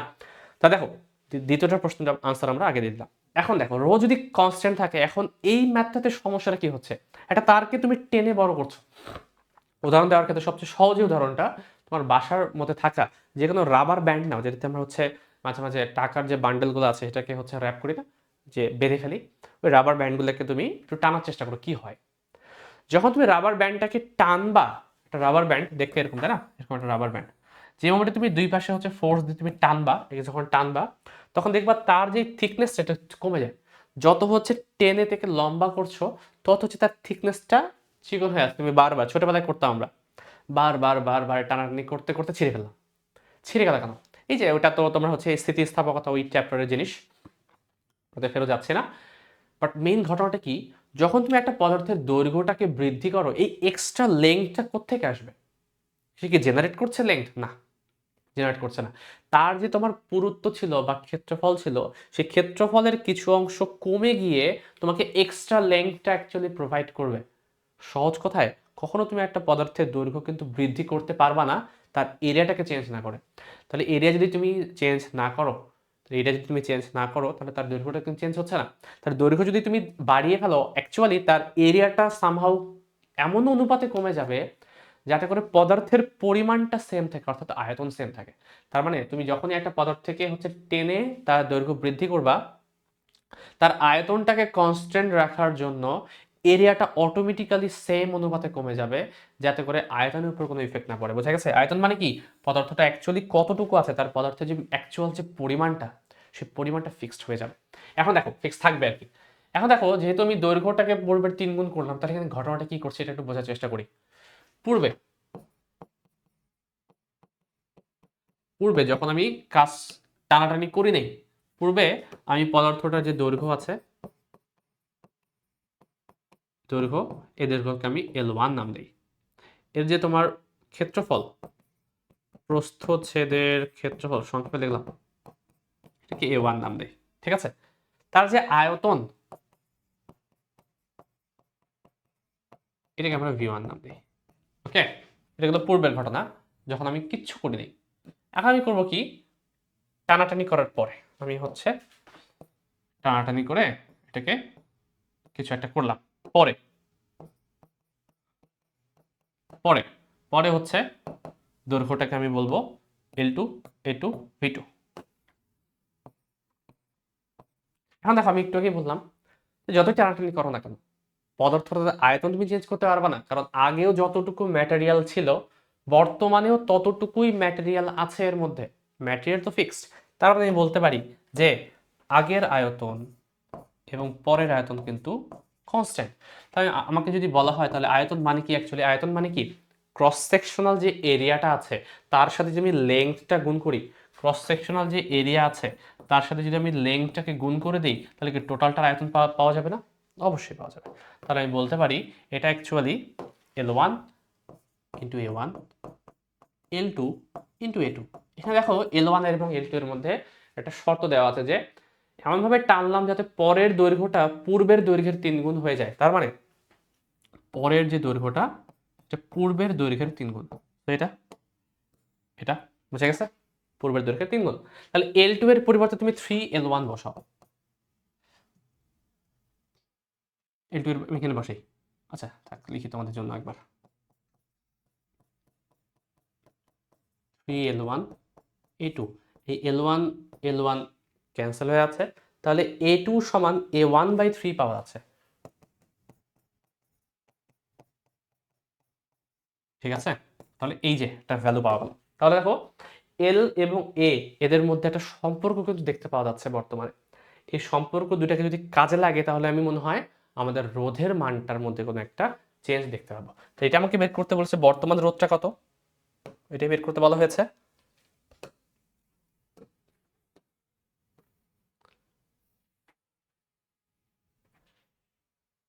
এটা মুছে দিই, দরকার নেই।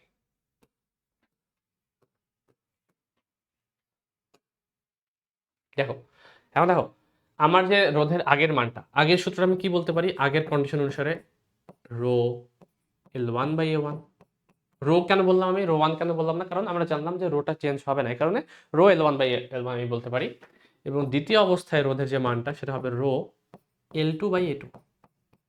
এখন এটাকে যদি আমি একটু দেখি, দেখো তো রো ইন্টু L2 এর যে ভ্যালুটা সেটা অ্যাকচুয়ালি 3 না, বসিয়ে দিই, L2 এর পরিবর্তে 3 এবং A2 এর যে ভ্যালুটা সেটা কিন্তু অ্যাকচুয়ালি A1/3 আসে। তাহলে আমি বলতে পারি এটাকে A1/3। এই 3টা যদি উপরে উঠিয়ে দাও তাহলে এটা আসে তোমার কি 3 স্কোয়ার, 3 × 3, 3 স্কোয়ার রো L1/A1।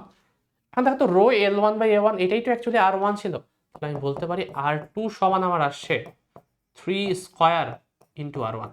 এটার পরিবর্তে আমি R1 বসাতে পারি। দেখো একটা সুন্দর একটা ইকুয়েশন চলে আসছে। তোমার যেহেতু R1 এর মান জানা আছে আগে থেকে 2 ওহম রোধ, এটার ভ্যালুটা বসিয়ে দাও এখানে, তোমার কিন্তু ভ্যালু চলে আসবে। ওকে, অর্থাৎ R2 সমান আমার 3 স্কোয়ার × 2 ওহম, তাহলে 4 সরি 2 এবং হচ্ছে 9 18 ওহম। ঠিক আছে, তাহলে R2 সমান আমার 18 ওহম। এটা অ্যান্সার শেষ। বোঝা যাচ্ছে? দেখো খুব সুন্দর কিন্তু প্রশ্ন একটা, যে যখনই আমি একটা রোধের দৈর্ঘ্য 3 গুণ বৃদ্ধি করলাম, সাথে সাথে তার কিন্তু রোধটা 3 স্কোয়ার গুণ বৃদ্ধি পেল। এখান থেকে আমরা কিন্তু এমসিকিউ এর জন্য একটা সুন্দর একটা সিম্পলিফাইড একটা ইকুয়েশন জেনারেট করতে পারি, যে রোধের দৈর্ঘ্য কখনো যদি প্রশ্নে দেওয়া আসে, রোধের দৈর্ঘ্য n গুণ করা হলে পূর্বের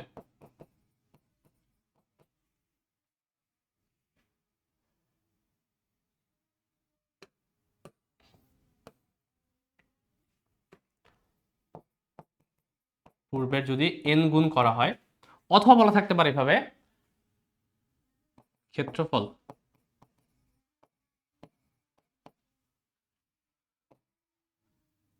n ভাগ করা হলে,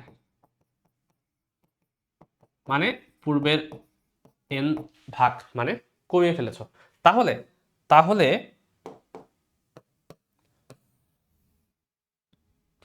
সূত্রটা হচ্ছে বর্তমান যে রোধ আসবে R2, এখান থেকে তুমি বুঝতে পারো 3 গুণের জন্য তোমার 3 স্কোয়ার আসে, তাহলে n গুণের জন্য কত স্কোয়ার আসবে, n স্কোয়ার ইন্টু R1। তাহলে পরের রোধ হবে পূর্বের রোধ ইন্টু যত গুণ তুমি বৃদ্ধি করলে ততর উপর স্কোয়ার। ঠিক আছে, এটা হচ্ছে তাড়াতাড়ি করার জন্য, এমসিকিউ এর জন্য, অনলি ফর এমসিকিউ। এটা কিন্তু রিটেনে করা যাবে না, must only for MCQ. Written এটা করলে কেটে দিবে একবারে। ঠিক আছে, একাডেমিকে মাথায় রাখবা, কখনো শর্টকাট নিয়মে ম্যাথ করতে যাবে না। তোমার কাছে অনেক শর্টকাট মনে থাকতে পারে, তোমার ডিরেক্ট হয়তো আনসারই মনে থাকতে পারে একটা প্রশ্নের, তুমি যদি ডিরেক্ট আনসার লিখে দাও তাহলে কি মার্ক পাবা? পাবা না। ঠিক আছে, তো যত বেশি ডিসক্রিপটিভ হওয়া যায়, যত বেশি হচ্ছে ডিসক্রাইব করে একটা টিচারকে হচ্ছে তুমি হচ্ছে কনভিন্স করতে পারো যে হ্যাঁ তুমি জিনিসটা বুঝো, ততটাই বেটার, তত হচ্ছে তোমার মার্কস পাওয়ার পসিবিলিটিটা বেড়ে যায়। এইচএসসির মানে একাডেমিক লাইফের যে পরীক্ষাগুলো সেটা এক ধরনের, অ্যাডমিশনের ফেজটা কিন্তু আরেক ধরনের।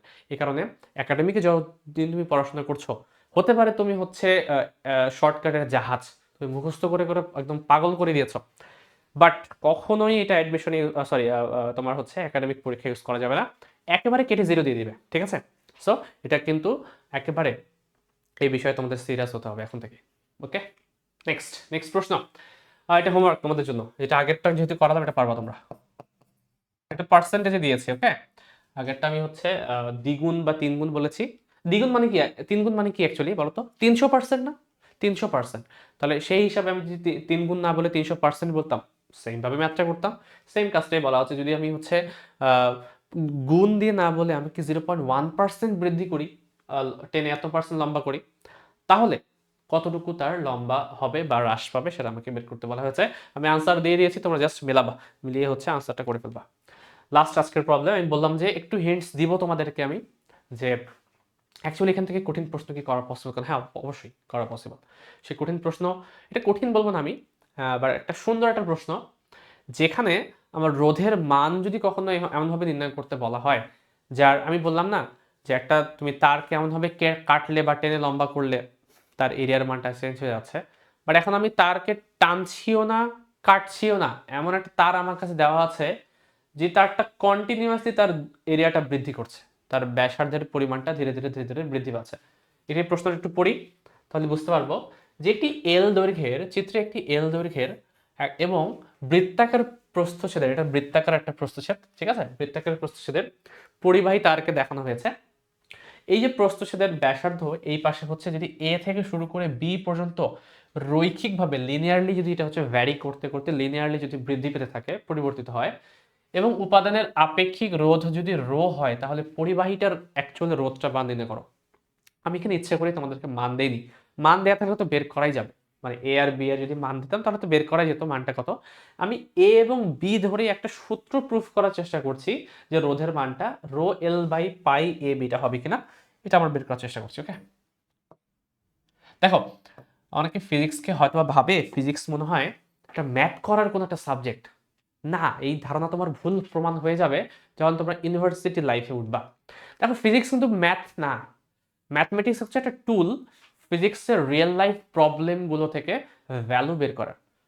ফিজিক্স অ্যাকচুয়ালি এটা, একটা তোমার কাছে প্রবলেম দেয়া হবে, সেই প্রবলেমটাকে তোমাকে বুঝতে হবে, স্টেটমেন্টটাকে বুঝতে হবে, সেই স্টেটমেন্টটাকে বোঝার পরে সেখান থেকে সলভ করার জন্য তুমি কি কিছু ম্যাথমেটিক্যাল যে টুলস আছে তার হেল্প নিয়ে ফাইনাল একটা সলিউশনে পৌঁছাবা। তাহলে যখন তোমরা ভার্সিটিতে উঠবা, বিশেষ করে আমি আমার ভার্সিটির কথা বলি, আমি যখন বুয়েটে হচ্ছে পড়ি ফার্স্ট ইয়ারে, আমাদের ফিজিক্সের হচ্ছে দুইটা সাবজেক্ট পড়ানো হয়, মানে ফার্স্ট ইয়ারে দুইটা টার্ম, তো দুইটা সেমিস্টার আর কি। দুইটা টার্মের মধ্যে ফার্স্ট টার্মে হচ্ছে ফিজিক্সের একটা পার্ট পড়ানো হয়, সেকেন্ড টার্মে ফিজিক্সের আরেকটা পার্ট পড়ানো হয়। তো এই ফিজিক্সে হচ্ছে যেটা হতো, এক একটা প্রশ্ন আমাদের থাকে হচ্ছে 35 মার্কস করে, 35 মার্কের। তার মধ্যে প্রত্যেকটা প্রশ্নে হচ্ছে দুইটা পার্ট থাকে, 35 মার্কের দুইটা প্রশ্ন থাকে, একটা হচ্ছে তোমার 30 মার্কসের, একটা হচ্ছে 5 মার্কসের। তো টিচাররা প্রশ্নটা এমনভাবে সেট করতো যে যদি তুমি 30 মার্কের ওই প্রশ্নটা পারো, তাহলে 5 মার্কের ওই প্রশ্নটা তুমি অটোমেটিক্যালি পারবা, কারণ ওইখান থেকে যে রেজাল্টটা আসছে শুধুমাত্র পরেরটা জাস্ট ক্যালকুলেশন আর কিছু না। তাহলে 30 মার্কটা যে পারবে না, সে 5 মার্কটা আসলে পারার কোনো প্রশ্নই আসে না। এখন ওই 30 মার্কের যে প্রশ্নটা, সেটা কিন্তু অ্যাকচুয়ালি এই টাইপের একটা প্রশ্ন। তোমাকে একটা হচ্ছে প্রবলেম স্টেটমেন্ট দিয়ে দিবে, সেখান থেকে তোমাকে একটা সূত্র প্রুফ করে বের করতে হবে যে এটার জন্য সূত্রটা দেখতে কিরকম। ভ্যালু কোনো রকম দেওয়া থাকবে না, এবিসিডি দিয়ে দেওয়া থাকবে, এরকম একটা তুমি হচ্ছে একটা সূত্র বের করবা। বা সূত্র বের করার জন্য তোমাকে অ্যাকচুয়ালি প্রথমে ফিজিক্সের যে ওই টপিকটা খুব ভালো মতো বুঝতে হবে, প্লাস হচ্ছে ম্যাথমেটিক্সের যে হচ্ছে ক্যালকুলাস বা হাবি জাবি যাই পারো না কোনো, এই সম্পর্কে তোমার যদি আইডিয়া থাকে, তাহলে তুমি ম্যাথমেটিক্সের এই টুলসগুলোকে ইউজ করে ওই প্রবলেমটা অ্যাকচুয়ালি সলভ করতে পারো। তো দেখো, তখন তোমরা বুঝবা যে এখন আমরা কি সূত্র প্রতিপাদন ইউজ না পড়ে টোরে একবারে হচ্ছে শুধুমাত্র সারাদিন ফিজিক্সের ম্যাথ করে টোরে পার পেয়ে যাচ্ছি, ভবিষ্যতে পার পাবো না। কারণ আমি বললাম আবার, ফিজিক্স কিন্তু ম্যাথমেটিক্স না, ম্যাথমেটিক্স হচ্ছে প্রবলেম সলভ করা, বাট ম্যাথমেটিক্স টুলসটাকে ইউজ করে ফিজিক্সের প্রবলেম সলভ করা কিন্তু আলাদা জিনিস। এই কারণে শুধুমাত্র সারাদিন হচ্ছে ম্যাথ সলভ করলাম, মান বসালাম উত্তর বের হলো, মান বসালাম উত্তর বের হলো, এটা কিন্তু ফিজিক্স না। ফিজিক্স বুঝবা তখন যখন তোমরা সূত্রের প্রমাণটা বুঝে বুঝে পড়বা, ঠিক আছে। যেটা আমরা হচ্ছে আমাদের এই যে সিরিজটা যেটা আমি পড়াচ্ছি বর্তমানে, এই সিরিজ আমার টার্গেট এটাই, প্রত্যেকটা সূত্র যাতে করে তোমরা ভিতরে অনুধাবন করতে পারো কিভাবে এসেছে, সেটা যদি বুঝতে পারো, ম্যাথ তো এমনি করা যাবে। ওকে, দেখো, তো মনে করো এটা একটা সূত্রই আমরা প্রুফ করবো এখন। একটা তার দেয়া আছে, যে তারটার এক পাশে তোমার হচ্ছে একটা এরিয়া, আর এক পাশে হচ্ছে এই লিনিয়ারলি এরিয়াটা ধীরে ধীরে ধীরে ধীরে বৃদ্ধি পাচ্ছে। তাহলে আমাকে বের করতে বলা হচ্ছে যে এর রোধের মানটা কত। এখন খেয়াল করো, রোধের যে সূত্রটা ছিল আর সমান rho L by A, rho constant, no doubt, এটা হচ্ছে তোমার একটা পদার্থের হচ্ছে তোমার ধর্ম। সো এই পদার্থটা যেই পদার্থেরই তৈরি, তার রোটা কনস্ট্যান্ট, সো রো নিয়ে আমার চিন্তা নাই। এর দৈর্ঘ্য নিয়েও আমার চিন্তা নেই, কারণ এই দৈর্ঘ্যটা হচ্ছে একটা দৈর্ঘ্য দেওয়া আছে যে এতটুকু দৈর্ঘ্যের জন্য রোধের মান বের করো, সমস্যা না, ঠিক আছে, সমস্যা নেই। বাট এরিয়াটা নিয়ে আমার সমস্যা, কারণ এখানে তার এরিয়াটা যেরকম তার ঠিক পরে এরিয়াটা সেরকম না, তারপরে এরিয়াটা কিন্তু আর আলাদা, তারপরে এরিয়াটা আলাদা, কারণ কন্টিনিউয়াস তার এরিয়ার মানটা কিন্তু চেঞ্জ হচ্ছে। যখন একটা রোধের কন্টিনিউয়াস এরিয়ার মানটা চেঞ্জ হয়, তুমি কি ডিরেক্ট এই এরিয়ার জায়গায় কি পাই ইন্টু আর স্কোয়ার বলতে পারবা? পারবো না কিন্তু, কারণ আর এর মানটা তো ফিক্সড না। এখানে আর এর মানটা এ, এখানে আর এর মানটা বি, এখানে আর এর মানটা মাঝখানে হচ্ছে সামথিং এ আর বি এর মাঝখানে কিছু একটা হবে। তাহলে এই টাইপের প্রবলেমগুলো আমরা কিভাবে সলভ করবো? এর কারণে যেটা করতে হবে, আমাকে হচ্ছে বললাম আমি ম্যাথের একটু হেল্প নিব, ম্যাথের যে ক্যালকুলাস আছে সেই ক্যালকুলাসের একটু সাহায্য নেব। সেই সাহায্য নেব কিভাবে? আমরা প্রথমত করব যেটা, সেটা হচ্ছে এই সম্পূর্ণ তারটা কিন্তু ছোট ছোট ছোট ছোট অনেকগুলো তারের হচ্ছে সমষ্টি আমি কল্পনা করতে পারি। তার মধ্যে ছোট্ট একটা তার আমি এখানে কনসিডার করবো যে হ্যাঁ আমার একটা ছোট্ট একটা অংশ আছে। এই সম্পূর্ণ তারের মধ্যে একটা ছোট্ট একটা অংশ আমি কনসিডার করি, যার দৈর্ঘ্যটা কতটুকু? খুবই ছোট পরিমাণ দৈর্ঘ্য, ডিএক্স পরিমাণ, ওকে, ডিএক্স পরিমাণ দৈর্ঘ্য। এরকম অসংখ্য ডিএক্স পরিমাণ দৈর্ঘ্য যদি আমি একসাথে যোগ করতে করতে করতে করতে করতে সামনের দিকে আগাই, তাহলে টোটালটার হচ্ছে আমি রোধ পেয়ে যাব। আমার টার্গেট হচ্ছে এই ডিএক্স পরিমাণ যে অংশটা আছে আমার, সেই অংশটার আমার রোধের মানটা যদি আমি কোনোভাবে বের করতে পারি, তাহলে আমি সম্পূর্ণটার রোধও কিন্তু বের করতে পারবো আমার ক্যালকুলাসে যতটুকু আমাদের আইডিয়া আছে সেই আইডিয়াটাকে ইউজ করে। ক্যালকুলাসের আইডিয়া কি বলে? ছোট্ট একটা অংশের যদি তুমি কোনো একটা ভ্যালু বের করতে পারো, তাহলে সম্পূর্ণ অংশটার ভ্যালু বের করার জন্য এই ছোট ছোট অংশগুলোকে যোগ করা লাগে। এবং ক্যালকুলাসের ভাষায় আমরা যোগটাকে কি বলি? ইন্টিগ্রেট করা বলি। আমরা যোগজীকরণ বা ইন্টিগ্রেশন করে বের করতে পারবো।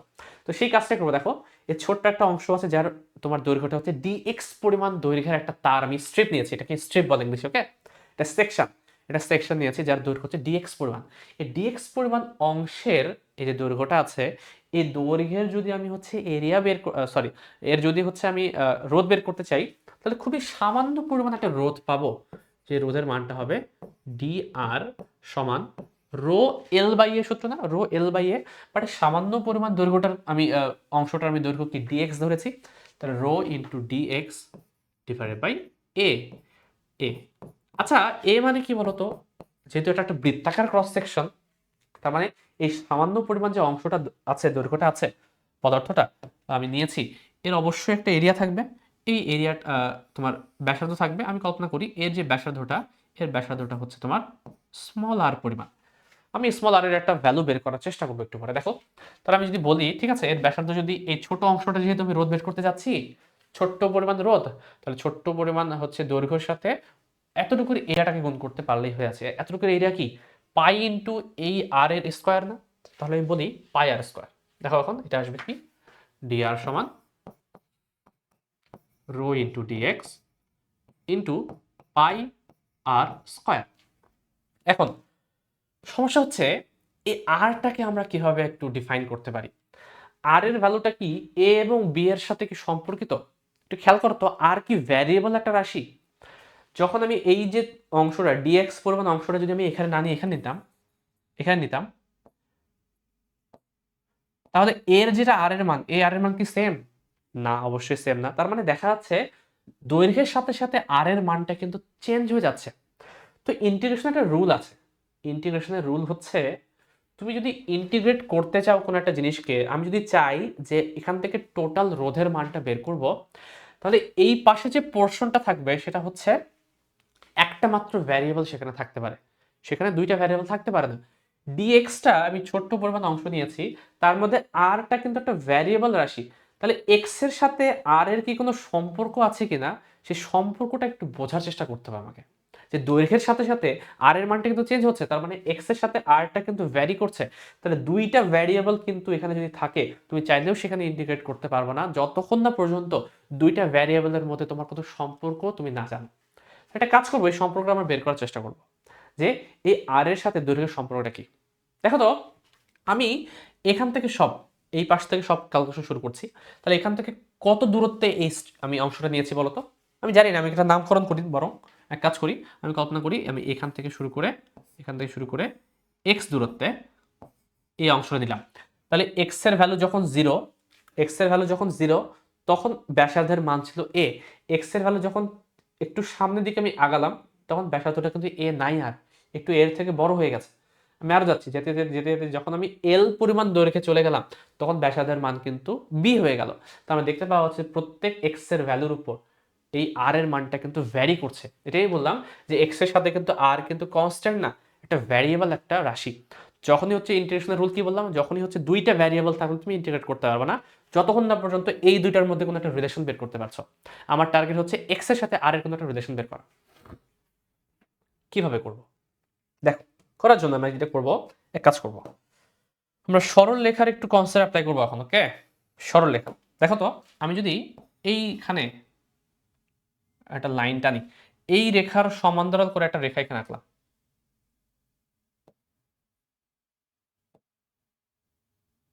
মোটামুটি সমান্তরাল হয়েছে মনে হচ্ছে। তাহলে এই যে রেখাটা আছে, এই রেখাটার সমান্তরাল করে একটা রেখা যদি আঁকি, তাহলে দেখো তো এই যে সরল রেখাটা আছে, এটা কিন্তু একটা সরল রেখার মতো কল্পনা করতে পারি। এই সরল রেখা কিন্তু স্ট্রেইট ভাবে সামনের দিকে, উপর থেকে নিচ থেকে উপর দিকে যাচ্ছে। দেখো তো, এর একটা অ্যাঙ্গেল যদি আমি থেটা বলি, এই অ্যাঙ্গেলটাকে যদি আমি থেটা বলি, আমি কি বলতে পারি যে এই যে তোমার থেটাটা, এই থেটার যে ট্যানের ভ্যালু, ট্যান থেটা যেটাকে আমরা ঢাল বলি মূলত, ঢালটাকে কিভাবে বের করতে পারবো একটু খেয়াল করো তো। এতটুকু যদি এ হয়, আমি তো এই বরাবরই একটা সরল রেখে একটা লাইন টেনেছি, তাহলে এতটুকু যে দৈর্ঘ্যটা এখান থেকে শুরু করে এখান পর্যন্ত, এটাকে আমি বি মাইনাস এ বলতে পারবো না? সরি সরি, কি বললাম, এটাকে আমি এ বলতে পারবো না? এইটুকু যদি এ হয় তাহলে এটা অবশ্যই এ হবে। তাহলে এতটুকু যদি এ হয়, টোটালটা আবার বি, তাহলে বি থেকে যদি তুমি এ বাদ দাও তাহলে এতটুকু দৈর্ঘ্যটা তুমি বলতে পারবা বি মাইনাস এ। কিন্তু বোঝা যাচ্ছে? খেয়াল করো তো, এই যে ত্রিভুজটা তোমার আছে, এর আমি ট্যান থিটার ভ্যালু বের করতে যাচ্ছি। ট্যান থিটা কিভাবে বের করতে পারি, তুমি যদি হচ্ছে বি মাইনাস এ লম্বের সাথে এই ভূমিটা যদি ভাগ দাও, এই ভূমিটার ভ্যালুটা কত, টোটাল দৈর্ঘ্য এল, তাহলে বি মাইনাস এ এর সাথে যদি আমি এলটা ভাগ দিই তাহলে কিন্তু আবার এই সরল রেখাটার জন্য ট্যান থিটা বা ঢালের মানটা বের হয়ে যাচ্ছে। আচ্ছা, আমি কি ট্যান থিটার মানটা কি আরো কোনো উপায়ে বের করতে পারি? খেয়াল করো তো, আমি যদি এতটুক অংশের কথা কল্পনা করি, আমি জানি না এতটুক দৈর্ঘ্য কত, আমি কল্পনা করে নাও এতটুক যে অংশটা, মানে এটার ক্ষেত্রে এতটুক, এই যে অংশটা, এতটুকু অংশটা তুমি কল্পনা করো, এই অংশের দৈর্ঘ্য হচ্ছে ওয়াই। কি ধরলাম, আমি একটা নাম দিচ্ছি, পরবর্তীতে সমস্যা নেই, এটা চেঞ্জ করবো। এতটুকু অংশের নাম আমি বলছি হচ্ছে ওয়াই। তাহলে দেখো তো, এইটা যদি ওয়াই হয় আর এতটুকু দৈর্ঘ্য তো আমি অলরেডি বলে দিয়েছি এক্স, তাকে ট্যান থিটার সমান কি ওয়াই বাই এক্স তো আমি বলতে পারি না? অবশ্যই বলতে পারি। তাহলে আমি বলতে পারি এখান থেকে ট্যান থিটার সমান হচ্ছে ওয়াই বাই এক্স। এখানে দেখো তো ওয়াই সমান কি বলা যায়, ওয়াই সমান বলা যায়, যেহেতু দুইটার সাথে ট্যান থিটার ভ্যালু, তাহলে এই দুইটাকে আমি হচ্ছে একটু তুলনা করি, তাহলে ওয়াই সমান বলা যাবে এক্স এর পাশে গুণ হয়ে যাবে, তো B minus A divided by L into হচ্ছে এক্স, এটা বলা যাবে। এখন দেখো তো, আর এর ভ্যালু কি ওয়াই এর সাথে কোনোভাবে রিলেটেড? আমার কিন্তু টার্গেট ছিল আর এর ভ্যালু এক্স এর সাপেক্ষে বের করা, এটা আমার টার্গেট ছিল। এখন দেখো তো, আমি কি বলতে পারবো যে আর সমান অ্যাকচুয়ালি অন্য কিছু না, এই সম্পূর্ণ দৈর্ঘ্যটাই তো এ, এই লাইনটা আমি এই কারণে টেনেছি যে এই সম্পূর্ণ দৈর্ঘ্য যতটুকু যেখানে যাও না কেন প্রত্যেকটা কিন্তু এ। তাহলে এই এ এর সাথে যদি ওয়াইটাকে যোগ করি তাহলে টোটাল আরটা পাওয়া যায় না? এখন দেখো, তাহলে আর সমান আমি বলতে পারি এ প্লাস অ্যাকচুয়ালি ওয়াই। ওয়াই ভ্যালুটা কিন্তু বসিয়ে দাও, এই যে ওয়াই একটু ধরেছিলাম একটু আগে, ওয়াইটা ভ্যানিশ হয়ে যাচ্ছে, আমার আর কাজে লাগছে না, এতটুকু কাজ করার জন্যই আমি শুধু ইউজ করেছিলাম। তাহলে এ প্লাস ওয়াই এর জায়গায় আমি বসাবো B minus A divided by L into X. বোঝা যাচ্ছে? এই হচ্ছে দেখো আর এর সাথে এক্স এর একটা সম্পর্ক। আমাকে যে সমস্যা আমি পড়েছিলাম যে আর একটা ভ্যারিয়েবল, এক্সও একটা ভ্যারিয়েবল, দুইটা ভ্যারিয়েবল একসাথে থাকলে আমি ইন্টিগ্রেট করতে পারবো না, সেই ঝামেলাটা আমি কিন্তু মুক্ত করে ফেলেছি, কারণ আমার আর এবং এক্স দুইটা ভ্যারিয়েবলের মধ্যে একটা সম্পর্ক বের করতে পেরেছি, যেখানে আর এবং এক্স, এক্স ছাড়া বাকি সবাই কিন্তু কনস্ট্যান্ট। দেখো তো, A constant, B constant, L constant, এই তারটা যে যতটুকু তার আমি নিয়েছি, তার এই পাশের তোমার হচ্ছে ব্যাসার্ধ, এই পাশের ব্যাসার্ধ আর টোটাল দৈর্ঘ্যটা কিন্তু ফিক্সড করে দেওয়া আগে থেকেই। তো যেহেতু এই তিনটাই ফিক্সড, তো মানে আর এর সাথে এক্স কিভাবে রিলেটেড এটা কিন্তু আমরা বের করতে পারলাম। এখন এই সম্পর্কটাই যদি আমি এখানে হুবহু বসিয়ে দিই তাহলে তার তুমি কিন্তু ইন্টিগ্রেট করতে পারবা। এখন কিভাবে দেখো, এখানে আমি এক কাজ করি, একটু সম্পর্কটা বসিয়ে দিই। এটা আসবে তোমার হচ্ছে পাই আর স্কোয়ার, তো তাহলে পাই ইন্টু আর স্কোয়ার, আর মানে কি এটার উপর square, A plus B minus A divided by L into X, এক একটা আমরা থার্ড ব্র্যাকেট দিয়ে স্কোয়ার করে দিই, আর উপরে হবে তোমার রো ইন্টু ডিএক্স। এই হচ্ছে তোমার ডিআর এর ভ্যালু। দেখো তো এখন আমি করব কি, আমার টার্গেট হচ্ছে এটাকে ইন্টিগ্রেট করা, তাই তো?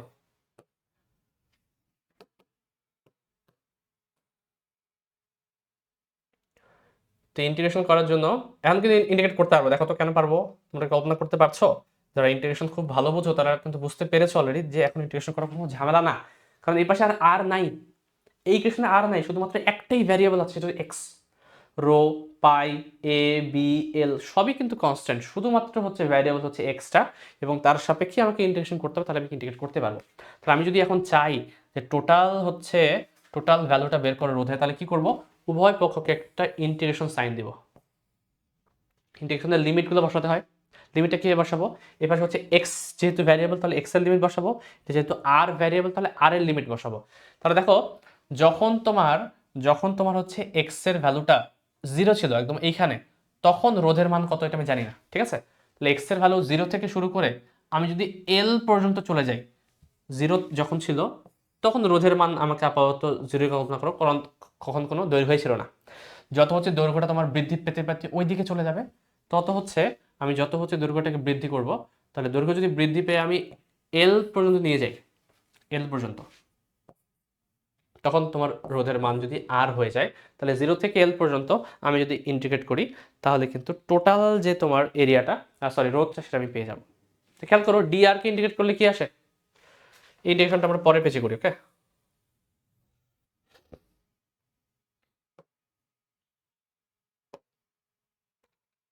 পরের পেজে করি এখানে। দেখো তো করলে কি আসবে, ডি আর কে ইন্টিগ্রেশন করলে জাস্ট আর আসবে, এটা হচ্ছে 0 থেকে আর। এইটুকু ইন্টিগ্রেশন তো তোমরা আমার থেকেই ভালো পারো, করে আসছে অলরেডি। দেখো কি আসবে, রো এবং পাই, এটা তো কনস্ট্যান্ট, সো রো এবং পাই বাইরে নিয়ে আসবো, ওকে? এখন দেখো এইটা সামথিং স্কোয়ার আছে, এটাকে আমি কি বলতে পারবো, এটা কি বলা যায় না, ইনভার্স টু সামথিং আছে, এই জিনিসটার উপর পাওয়ার ইনভার্স টু করলে উপরের দিকে চলে আসে। তাহলে ইনভার্স টু থাকলে যখন তুমি হচ্ছে ইন্টিগ্রেট করো কি আসে, +1 ডিভাইড বাই +1, মনে আছে? তো এটাই আসবে তোমার a plus B minus A divide by L into X, এর উপর হচ্ছে -2 + 1 ডিভাইডেড বাই -2 + 1। এবং আমরা ইন্টিগ্রেশনের ক্ষেত্রে আরেকটা জিনিস জানি যে যার আমি ইন্টিগ্রেট করছি তার সাথে যেই তোমার ধ্রুবকটা গুণ আকারে আছে সেই ধ্রুবকটা ভাগ হয়ে যায়, তাহলে এখানে বি মাইনাস এ বাই এলটা ভাগ হয়ে আসবে। শর্টকাটই করলাম, ওকে? অনেকে হচ্ছে তোমরা জেড ধরে ধরে করতে পারো, আমার অত ইচ্ছা নেই, আমি ডিরেক্ট হচ্ছে ইন্টিগ্রেশন করেছি। এখন দেখো আমি যেটা করতে পারি, -2 এর সাথে 1 যোগ করলে কি আসে, -2 এর সাথে 1 যোগ করলে আসে -1, এই -1 এর সাথে b মাইনাস এ গুণ করে দিলে a মাইনাস b হয়ে যাবে। তাহলে এটা হয়ে যাবে, এই এলটা উপরে উঠিয়ে দাও, rho L divided by pi a minus b হয়ে যাবে এখানে। আর এটা কি হবে, r মাইনাস 0, লোয়ার লিমিট এবং আপার লিমিট বসাতে হবে, তাই না? r মাইনাস 0 ইন্টু, এখন কি করবো আমি হচ্ছে উপরে তো -1 আছে, মানে ইনভার্স আকারে আছে, যেটা হোক থাক সমস্যা নেই, আমার লিমিট বসানোর পালা। লিমিট বসানোর নিয়ম কি, এক কাজ করি, এখানে আসলে এখানে সেকেন্ড ব্র্যাকেট দিয়ে দিই, তাহলে হচ্ছে কনফিউশনটা দূর হবে। এটা কাজ করে সেকেন্ড ব্র্যাকেট দিয়ে দেয়া, আর এইখানে হচ্ছে তোমার লিমিটটা বসবে 0 থেকে এল পর্যন্ত। এখন লিমিট বসাই, প্রথমে আমি এল বসাই এক্স এর জায়গায়, তাহলে এল আর এল কেটে যাবে, কেটে গিয়ে এ প্লাস বি মাইনাস এ, এ কাটা যাবে, তাহলে থাকবে শুধুমাত্র বি। তাহলে বি এর উপরে কি আছে, ইনভার্স 1, বি ইনভার্স 1, মানে কি 1/b বলতে পারি না একবারে? তাহলে একবারে লিখে দিই আমি, দেখো অনেক কাজ একবারে করলাম, 1/b মাইনাস লোয়ার লিমিট বসাবো, 0 যদি এক্স এর জায়গায় বসাবো তাহলে এটা সম্পূর্ণ 0 হয়ে যাচ্ছে, তাহলে এ ইনভার্স 1 আসছে, মানে 1/a, সো 1/a। আর মাইনাস 0 কত, আর আর এখানে কত আসে, rho L divided by I A minus B, আর এখানে আসবে তুমি যদি একটু লসাগু করো তাহলে আসবে হচ্ছে নিচে এ বি আর উপরে হচ্ছে এ মাইনাস বি, তাই তো? এই এ মাইনাস বি ক্যান্সেল হয়ে যাচ্ছে, তাহলে rho L divide by pi A B, যেটা আমি চাচ্ছিলাম, কাঙ্ক্ষিত রোধের মানটা পেয়ে গেছি, আর সমান rho L divide by pi A B শেষ।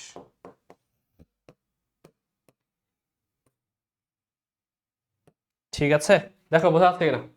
বোঝা যাচ্ছে না? দেখো আমি যেভাবে ইন্টিগ্রেশনগুলো করলাম সেই মেথডটা যদি বুঝতে পারো, এই টাইপের প্রশ্ন আসলে কিন্তু সলভ করতে পারবা। ঠিক আছে, এই প্রশ্নটা হচ্ছে একটু কঠিন না, এটা ইজি বলা যায়। এর থেকেও কঠিন প্রশ্ন আছে, বাট হচ্ছে একাডেমিক লেভেলে আমি দেখাবো না এইসব জিনিস। বুঝা গেছে?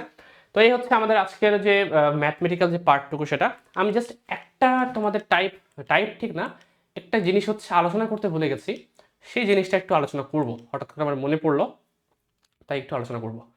যেটা আলোচনা করব সেটা হচ্ছে এই পেজের পরে করি। মাঝে মাঝে হচ্ছে গ্রাফ রিলেটেড জিনিসপত্র আসে, তো আমি হচ্ছে যে তোমাদের সূত্রগুলো পড়ালাম তার একটু গ্রাফটা তোমাদেরকে একটু ডিসকাস করে দিই। ঠিক আছে,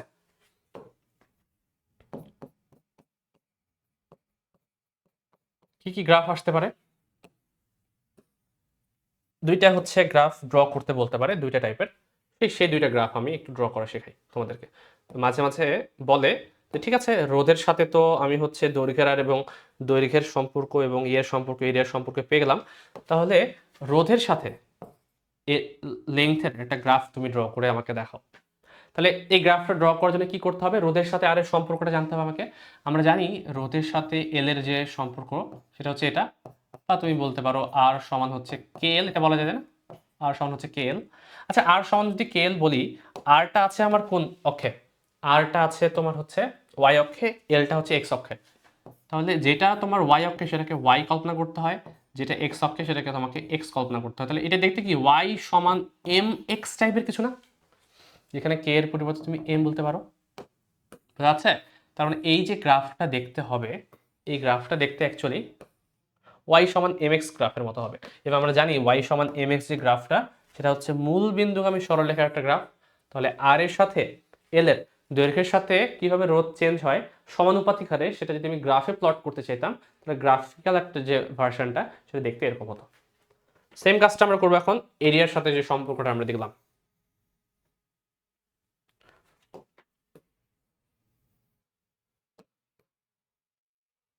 যদি আমাকে বলতো যে আর এর সাথে এরিয়া যে সম্পর্কটা, সেটা গ্রাফিক্যালি রিপ্রেজেন্ট করার চেষ্টা করো, তাহলে আমাকে যদি বলা হবে তাহলে আর এর সাথে এর সম্পর্ক কি? আর এর সাথে এর সম্পর্ক হচ্ছে ইনভার্স, আর সমানুপাতিক 1/a। তাহলে সমানুপাতিক ধ্রুবক যদি উঠিয়ে দিই, আমি এটা কে বলতে পারি আপাতত বোঝানোর খাতিরে। এখন দেখো তো, আর আছে তোমার কোথায়? আর আছে ওয়াই অক্ষে, এটা হচ্ছে তোমার এক্স অক্ষে, তাই না? এ হচ্ছে এক্স অক্ষে, তাহলে এক্স এবং ওয়াই এটা যদি একসাথে গুণ করে দাও, তাহলে এক্স ওয়াই সমান ধ্রুবক একটা কিছু আসে না? এক্স ওয়াই সমান ধ্রুবক, তো মনে আছে এক্স ওয়াই সমান ধ্রুবক? এই টাইপের গ্রাফ তোমরা অনেকবার অনেক জায়গায় পড়েছো। এটাকে হচ্ছে গ্রাফটা দেখতে কিরকম হয়? এক্স সমান সমান ধ্রুবক, এটা হচ্ছে এরকম। এটা হচ্ছে উপবৃত্তাকার একটা হচ্ছে গ্রাফ দেখতে হয়, বা আয়তাকার পরাবৃত্ত বলা হয় এটাকে। এটা দেখতে হচ্ছে এরকম একটা গ্রাফ হবে। এটা হচ্ছে একটা আরেকটার সাথে ইনভার্সলি প্রপোর্শনাল। যখন তোমার এরিয়ার মান বাড়ছে, যখন এরিয়ার মান এখানে ছিল তখন রোধের মান এতটুকু, এরিয়ার মান আরো বৃদ্ধি পেল, রোধের মান কিন্তু কমে যাবে। তাহলে এরিয়ার বাড়ার সাথে সাথে রোধের মান যে কমে যাবে, সেটা কিন্তু এই গ্রাফ থেকে আমরা কিন্তু আইডেন্টিফাই করতে পারি। ঠিক আছে, তো এই হচ্ছে আমরা যদি গ্রাফ তোমাকে বের করতে বলে যে রোধের সাথে দৈর্ঘ্য এবং রোধের সাথে এরিয়ার সম্পর্ক, তাহলে কিন্তু চাইলে আমরা এভাবে বের করতে পারবো। তো তোমাদের জন্য একটা হোমওয়ার্ক রাখছি আমি, হোমওয়ার্ক হচ্ছে আর ভার্সেস 1/a এটার গ্রাফ ড্র করবা। মাঝে মাঝে এটাও ড্র করতে বলতে পারে, তা যেটাই বলুক না কেন, এই দুইটা গ্রাফ যদি বুঝতে পারো, আমার মনে হয় কোনো সমস্যা হবে না। ঠিক আছে, তো এটা হোমওয়ার্ক হিসেবে রেখে দিলাম। তো বাকি কি, বাকি তো এই যে প্রবলেমগুলো সলভ করলামই আমরা, আমার মনে হয় ওই প্রবলেমটা আমার লাস্ট ছিল, আজকে যেটা করলাম এখন একটু আগে, এটাই হচ্ছে আমার লাস্ট প্রবলেম ছিল। ওকে, তো এই হচ্ছে আজকের ক্লাস। আজকের ক্লাসটা হচ্ছে আমরা রোধ রিলেটেড যা যা কিছু জানা দরকার সব কিছু মোটামুটি জেনে ফেলেছি। ছোট্ট একটা অংশ, রোধের উপর তাপমাত্রার যে প্রভাবটা, সেই প্রভাবটা আমরা হচ্ছে আগামী ক্লাসে হচ্ছে শেষ করার চেষ্টা করব। তো আজকের ক্লাসে যদি কোনো প্রবলেম থাকে এবং কোনো যদি জানার এক্সট্রা কিছু জানার জিনিস থাকে, বা কোনো জিনিস যদি মিস করে যাই, সেই জিনিসগুলো সবই হচ্ছে আমি আপডেট হচ্ছে দিয়ে দিব এই গ্রুপটাতে। তোমরা এই গ্রুপে জয়েন হয়ে যাও, এবং তোমাদের কোনো যদি প্রবলেম থাকে অবশ্যই এই গ্রুপে জানাবা। যে হোমওয়ার্কগুলো দিচ্ছি এবং যে ক্লাসটা নিচ্ছি সবগুলো হচ্ছে আর একসাথে নোট করে আমাকে পাঠিয়ে দাও। ওই গ্রুপে পাঠিয়ে দিলেই হচ্ছে আমি দেখতে পাবো, এবং যে কোনো সমস্যায় ওই গ্রুপে যদি পোস্ট করো তাহলে হচ্ছে কিন্তু আমি আনসার দিয়ে দেবো, ঠিক আছে? তো আজকে এই পর্যন্তই, আমরা ক্লাসটা এখানে শেষ করছি। আগামী ক্লাসে আমরা হচ্ছে এই চ্যাপ্টারের নেক্সট যে টপিকটা আমি বললাম সেই টপিক নিয়ে হচ্ছে কথা বলবো। তো সেই পর্যন্ত সবাই ভালো থাকো। আসসালামু আলাইকুম।